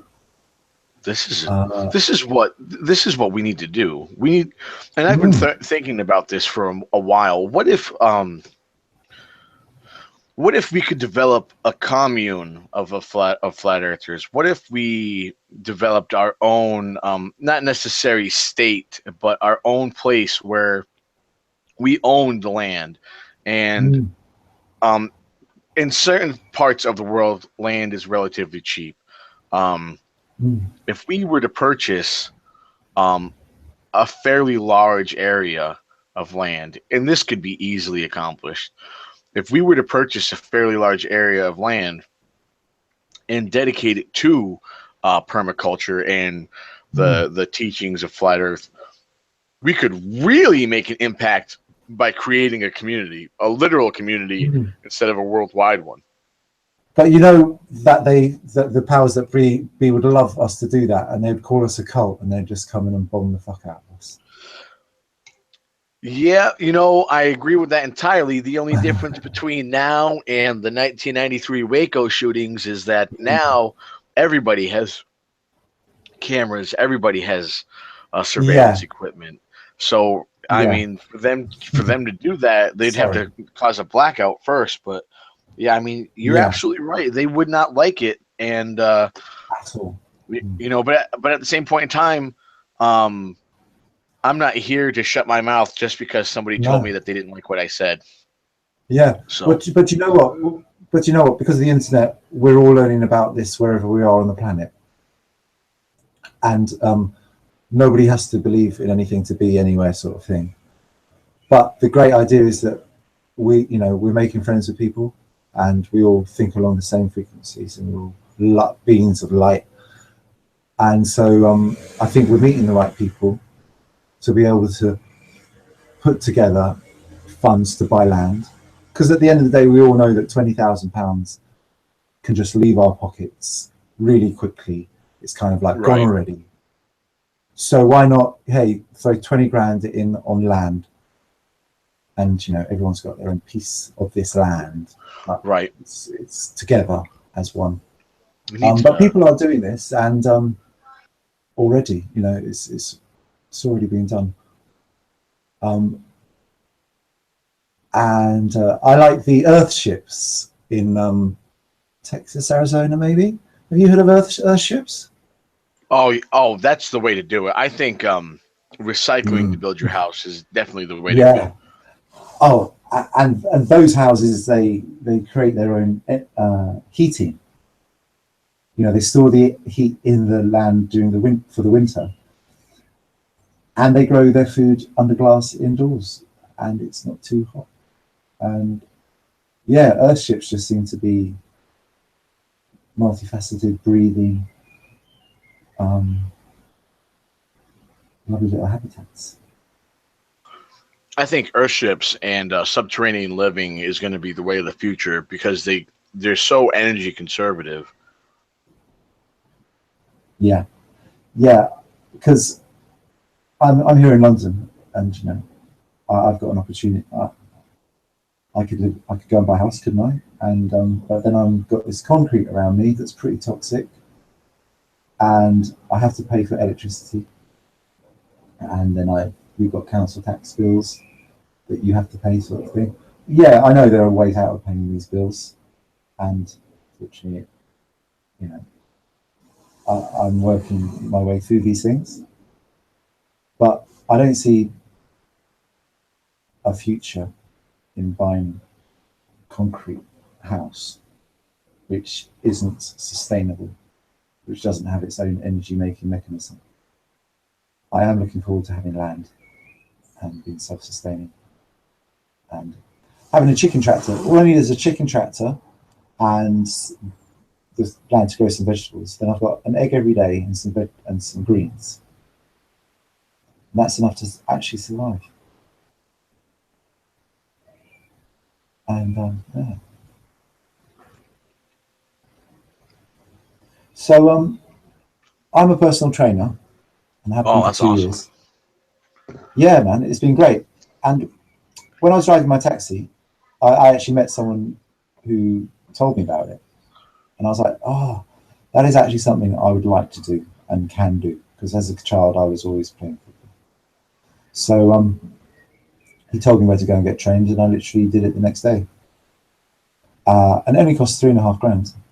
But as I drove around my taxi, continued to work as a taxi driver, I spoke to people about it, and they said, "Oh, I had a friend who used to be a personal trainer," and I was like, "Oh, really? Why did he stop?"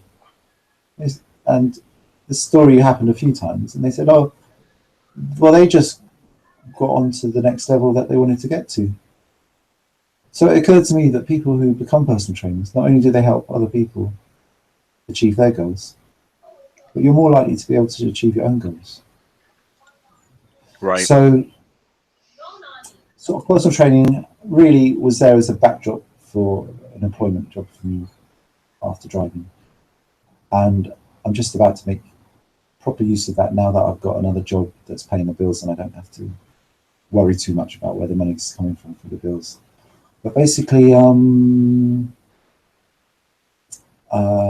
been working on myself basically for the last 6 months because I've had the time and I just needed to. Because also, I didn't really want to start working with other people before I really knew my own body a bit better. And yeah, I've learned a lot about my own body and videos on YouTube, such as you've heard of calisthenics. Oh, yes, I have. There's some amazing athletes out there who've just literally toned their body from using the bars down at the park and using body weight stuff in the rooms. You know, you don't need a gym membership. And it's really inspiring. They put on the music and you see them working out. And actually, one guy yesterday gave me a link, or he told me you should check this guy out. And I checked him out on my YouTube channel. So I've got the link somewhere. I'll send it to you in an email.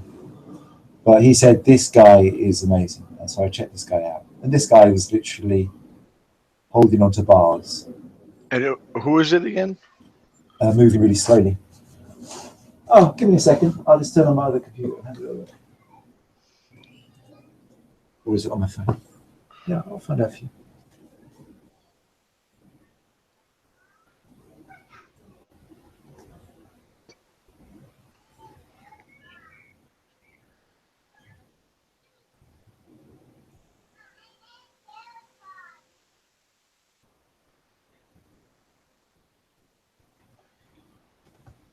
I'll just be back in a minute or two. I'm just going to get a glass of water. Roger. Cool.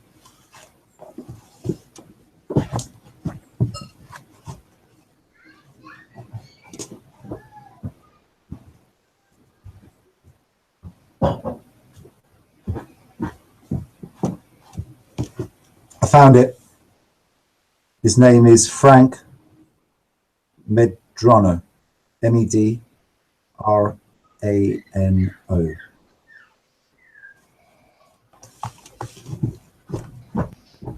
Okay.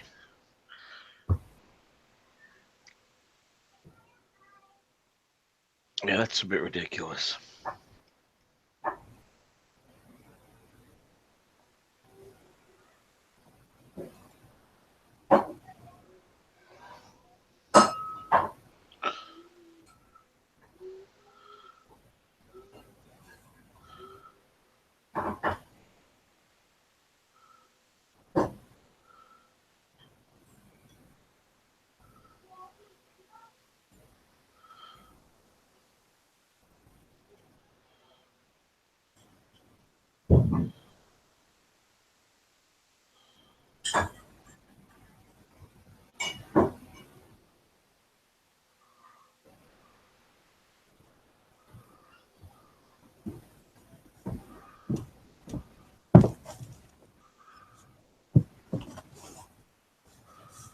Yeah, you got that, didn't you, Frank Medrano? This is amazing. The video I hooked up, well, I think it was the first one. It was Train Insane, and it's had 22 million views. But I like the way he's built, but he's not overly built. You know, he's not like, because my friend who I went down the park with, the Christian guy, Right. he's pumped the muscles really hard, and he's looking stocky. But we went out to the park, and I was like, okay, can you do this? Can you do that? And he was like, oh, I'm feeling that. I'm feeling that. And you know, there's lots of little muscles in between, and that picture of Frank just shows you that Right. there's a shitload of muscles that matter. It's not just your biceps and your triceps. Right. And he's just like a belly dancer, almost No on shit. the card.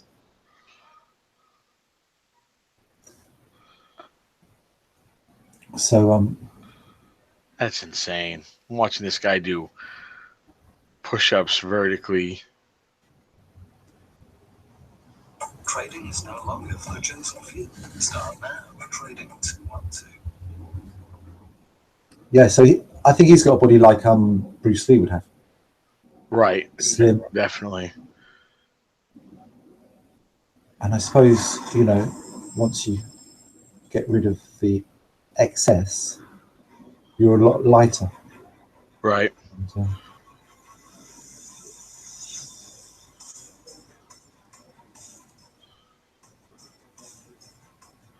hey, do you want to try something for me? What's that? Do you want to try sharing this, one of these videos? Maybe, yeah, I don't think we'll get copyright strike. Do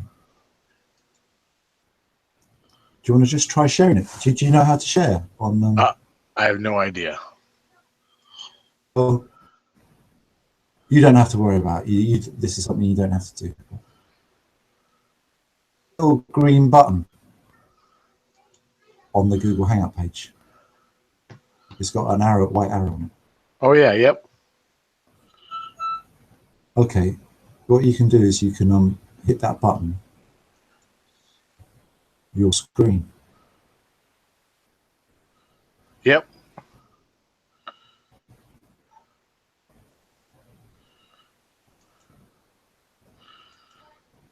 If you just want to play like a minute of Frank, it's just a little test to see if my Hangout can, because I'm sure my Hangout, the energy on my computer is obviously not going to be affected by you broadcasting something.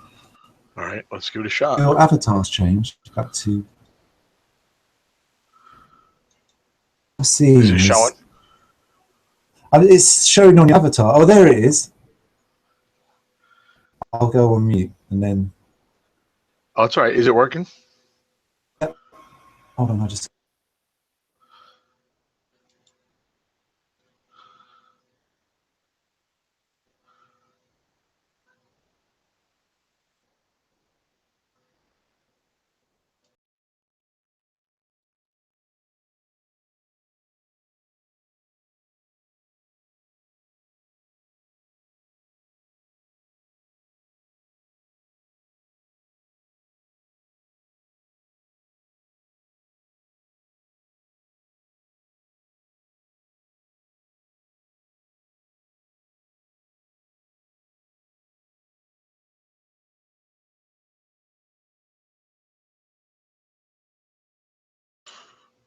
So, to anybody left in the audience, you guys got any questions at all?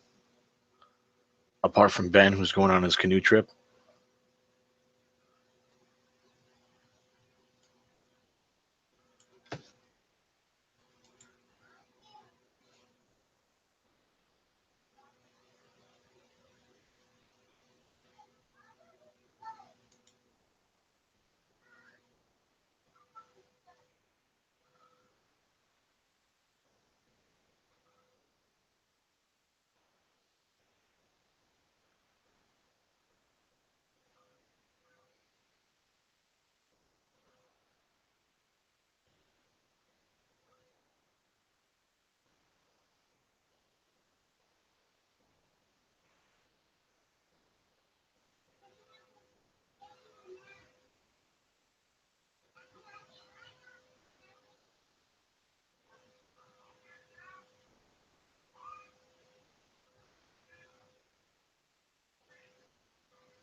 Can anybody hear me?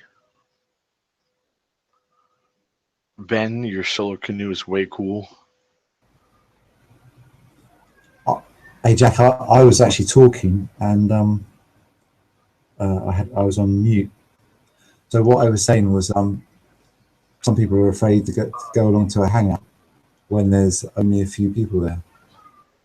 Right. The philosophy is that if your message just gets through to one person, just like the Flat Earth billboard got through to Mad Mike Hughes, and because people in the chat were saying earlier, people don't like dead air, but it was during dead air that you came along while I was doing my cooking and asked to be on the show. Oh, no smokes. On the hangout.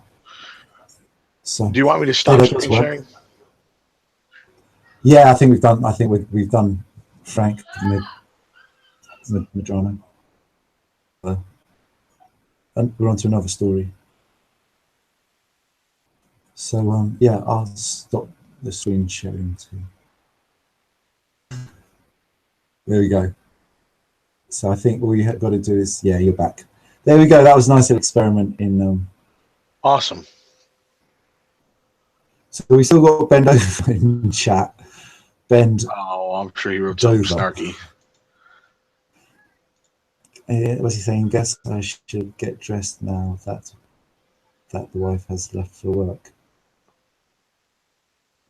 Gonna go for a 3-day adventure on my solar powered canoe. Yeah. Definitely funny. And then we've got Omar Corona.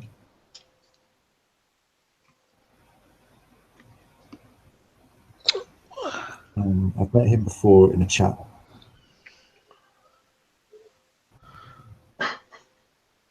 I think he's a flat earther. I'm not too sure about Ben. I think he is, but he trolls so much that it's just so hard to tell. Ben, maybe. I know you guys aren't asking us very many questions, so I'm going to ask you guys a question and see how that goes. Omar, how did you discover Flat Earth?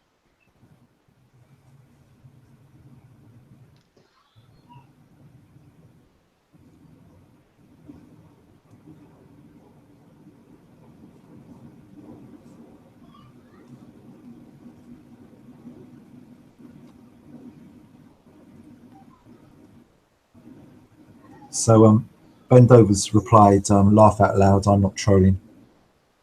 Yeah, I saw Ben. Yeah, I like people. I think trolls give it away when they say I'm not trolling. Well, I mean, he's been here the entire time. He has said some Flat Earth related content, but he's been caps lock, and that's a cruise for cool. So, yeah, caps lock's okay for once in a while, right? yeah, I don't mind it if you're trying to make a point, but if every literal thing you say is caps locked, it's like, man, all you're doing is yelling all the time. Yeah, yeah, good point. So, Omar, you said that you figured out that your eyeballs were round, and that's what led you to the flat Earth. I'm not gonna lie, that kind of confuses me, but I guess for every man, there's a method.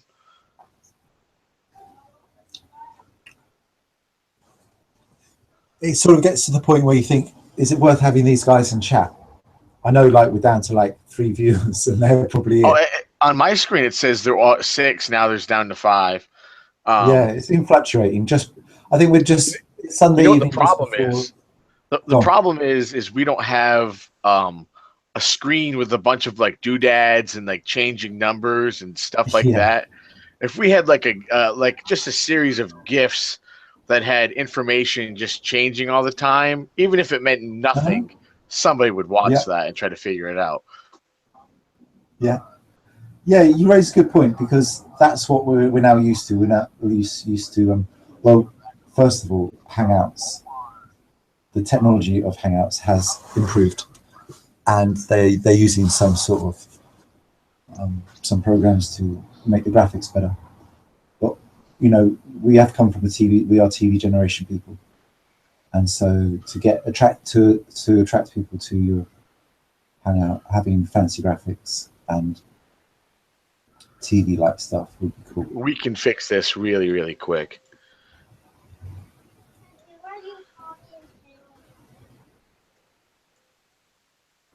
What do you mean? I'll just get a bunch of different graphics real quick.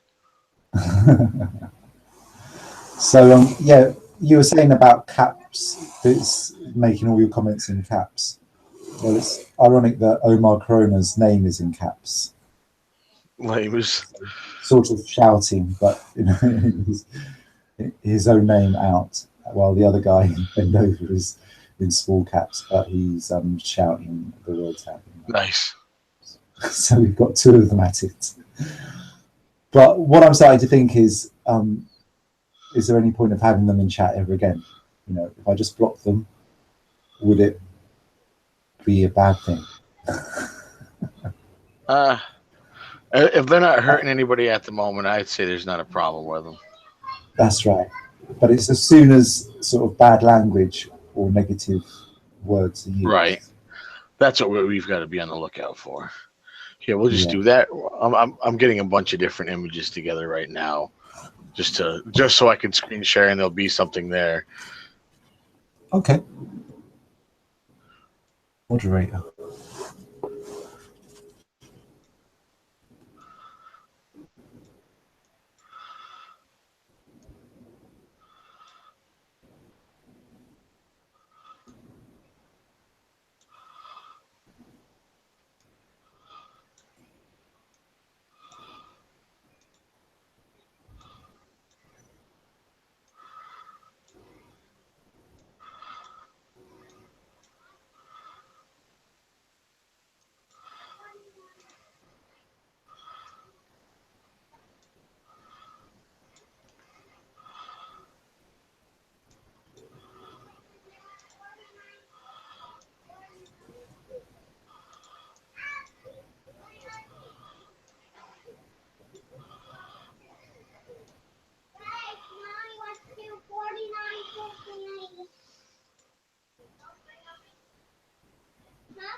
Oh, cool. Vox Podcast has been here this evening.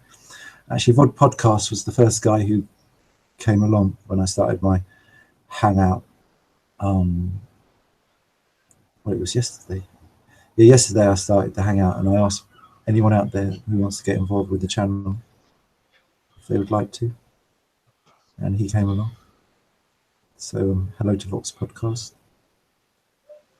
At 8 o'clock, we're going to be tuning into Globebusters. Yeah, you seem to think that Globebusters was on a little bit earlier. Yeah, I was wrong. It was the ODD reality that was on. Oh, right. Is ODD doing a regular sort of Sunday show? I'm not entirely sure. I think they do it every day. I'm not entirely positive. Okay. Well, I'm going to spend this time just emailing my dad. Step there.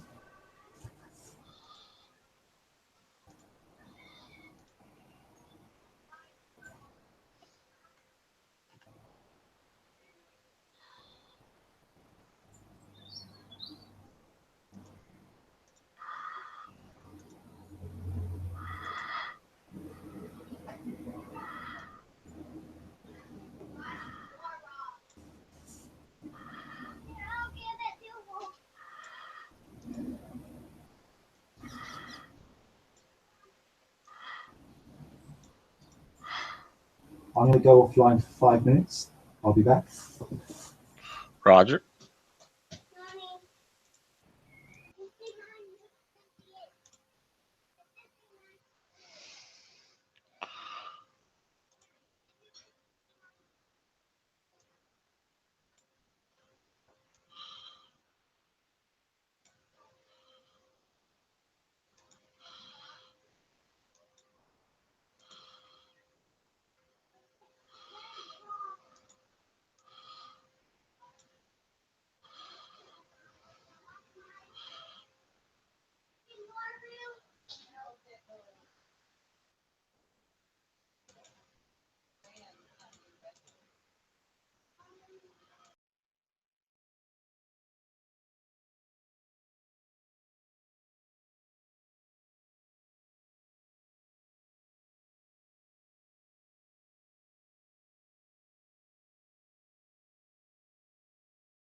All right. Can Ben? Can you hear me?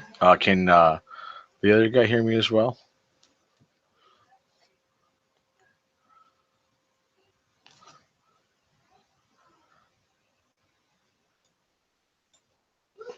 I haven't heard myself.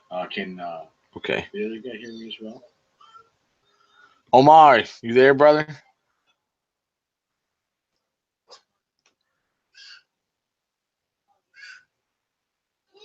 I haven't heard myself. Can Okay. Omar, you there, brother?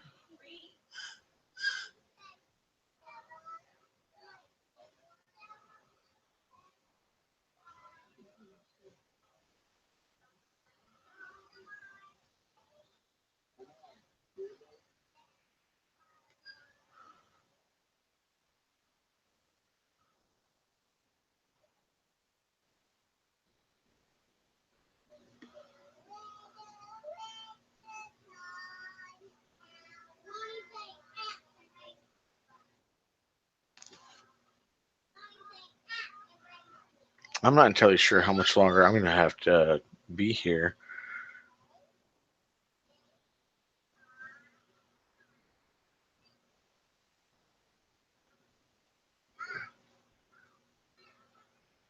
I'm not entirely sure how much longer I'm going to have to be here.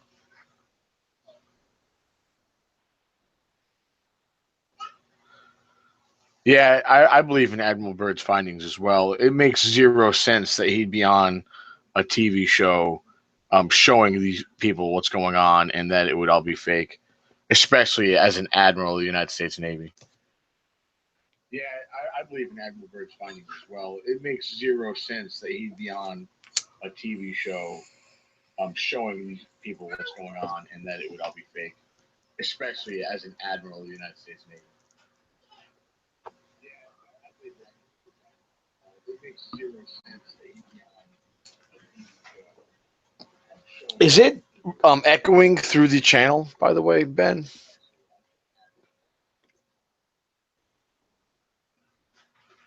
Okay, so he does hear an echo. Okay, have to turn that down a little bit, I guess.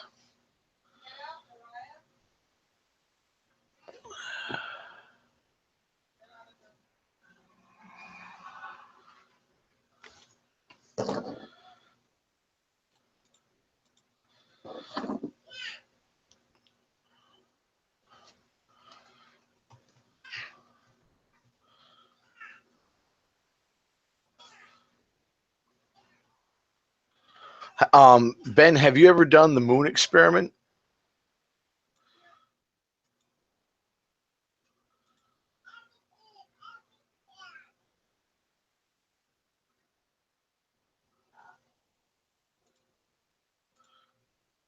I'm guessing. Have you replied? Yeah.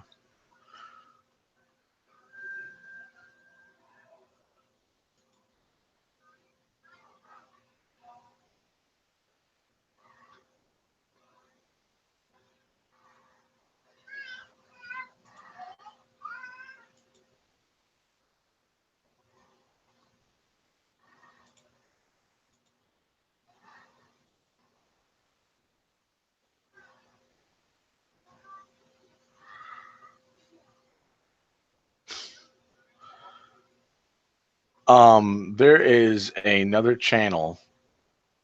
Oh, yeah, the moon experiment is the difference in temperature in between moonlight and the shade and whatnot. I just wanted to make sure that you had conducted that experiment.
Hey, Jack.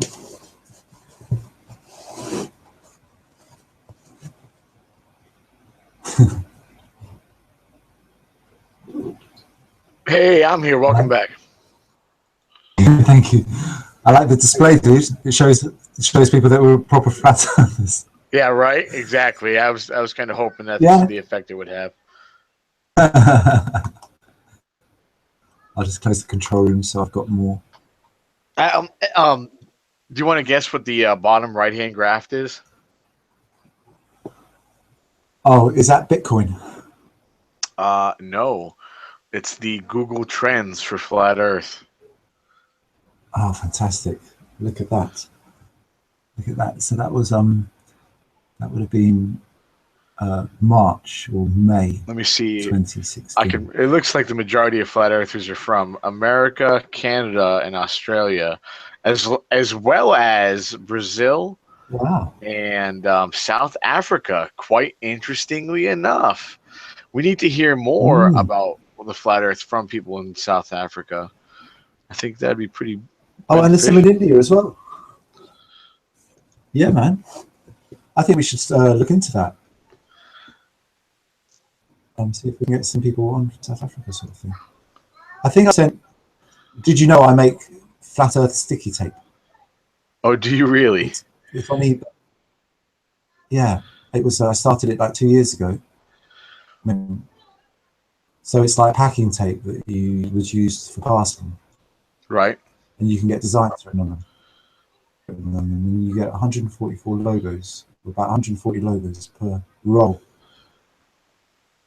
Yeah, it's my first and only ever product. But That's pretty. That's pretty awesome. If you look at this graph here, this shows how many hits Google's getting at what time period. What time is it? Right. All right. So for right now, for me, it's 1:55. So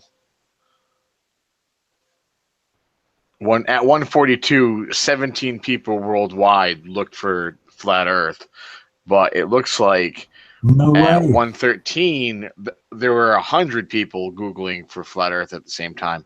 It's just amazing to see that It's like that. there's only a couple times where it dips below 50, or not really 50 per se, but about 25 is the lowest. I think the lowest I've seen so far is 17, but that's pretty amazing to think that every minute 17 people are waking up, or maybe not all 17, but every minute, um, maybe 7 out of 10. Who knows? Somebody's waking up. 17 people are looking at it every minute. Somebody's waking up. Mm, mm. And we know really that you don't really go into Google and search flat Earth because we know that. Yeah. They edit their. Really they cut it back. Yeah, they cut it back hardcore with Google and whatnot. So I mean, even knowing that this is, produced data, probably, even then, at least it's better than zero. Yeah, that's Do you know what, Jack? Shall we just leave the broadcast as it is and go and tune into and I'll leave this hang up. I'm going to leave the graphics up if you like. Hello, Busters, and if you're still around later on, 3 hours later, and you still want to chat, we could just carry on from where we left off. I would, but we're actually about to be heading out here in a little bit, so I'll just cut it. It's Sunday afternoon, isn't it? It is. So we'll just go ahead and I'll say my goodbyes now. I will be back probably next weekend. I'm sure you'll hear from me beforehand. You've got my email address. That is the absolute best way to get hold of me. So please, it was very good talking to everybody today. Please get a hold of me if anybody ever has any kind of questions whatsoever. Also, if you hear about new important information that you think that I would like to know, feel free to email me, guys. I really appreciate it. Other than that, it's been absolutely wonderful talking to everybody today. For those of you that are still out there and you're still watching, thank you for continuing to put up with us for this far. You guys are awesome, and I will gladly talk to you guys some other time. Nice one, Jack. It's a fantastic outro. And what I'll say is that I'll put your channel, a link to your channel in the description. Just put your I'll just put that you were featured in this broadcast in the description too, or in the title. You cool with that? Awesome. Well, thank you very much, man. You have a good night. Right. All right. And if anyone wants to get in touch with Jack, I've got his email address, and I'd send me a message. All right. So I'm going to leave this broadcast open. Jack's making his way with his family for Father's Day over in California. Right. And it's just been an absolute pleasure hanging out with Jack, and he's enlightened me. And I'm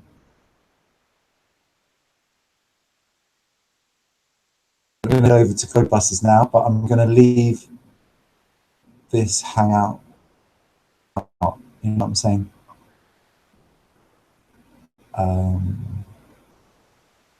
Tie it up. Let's go.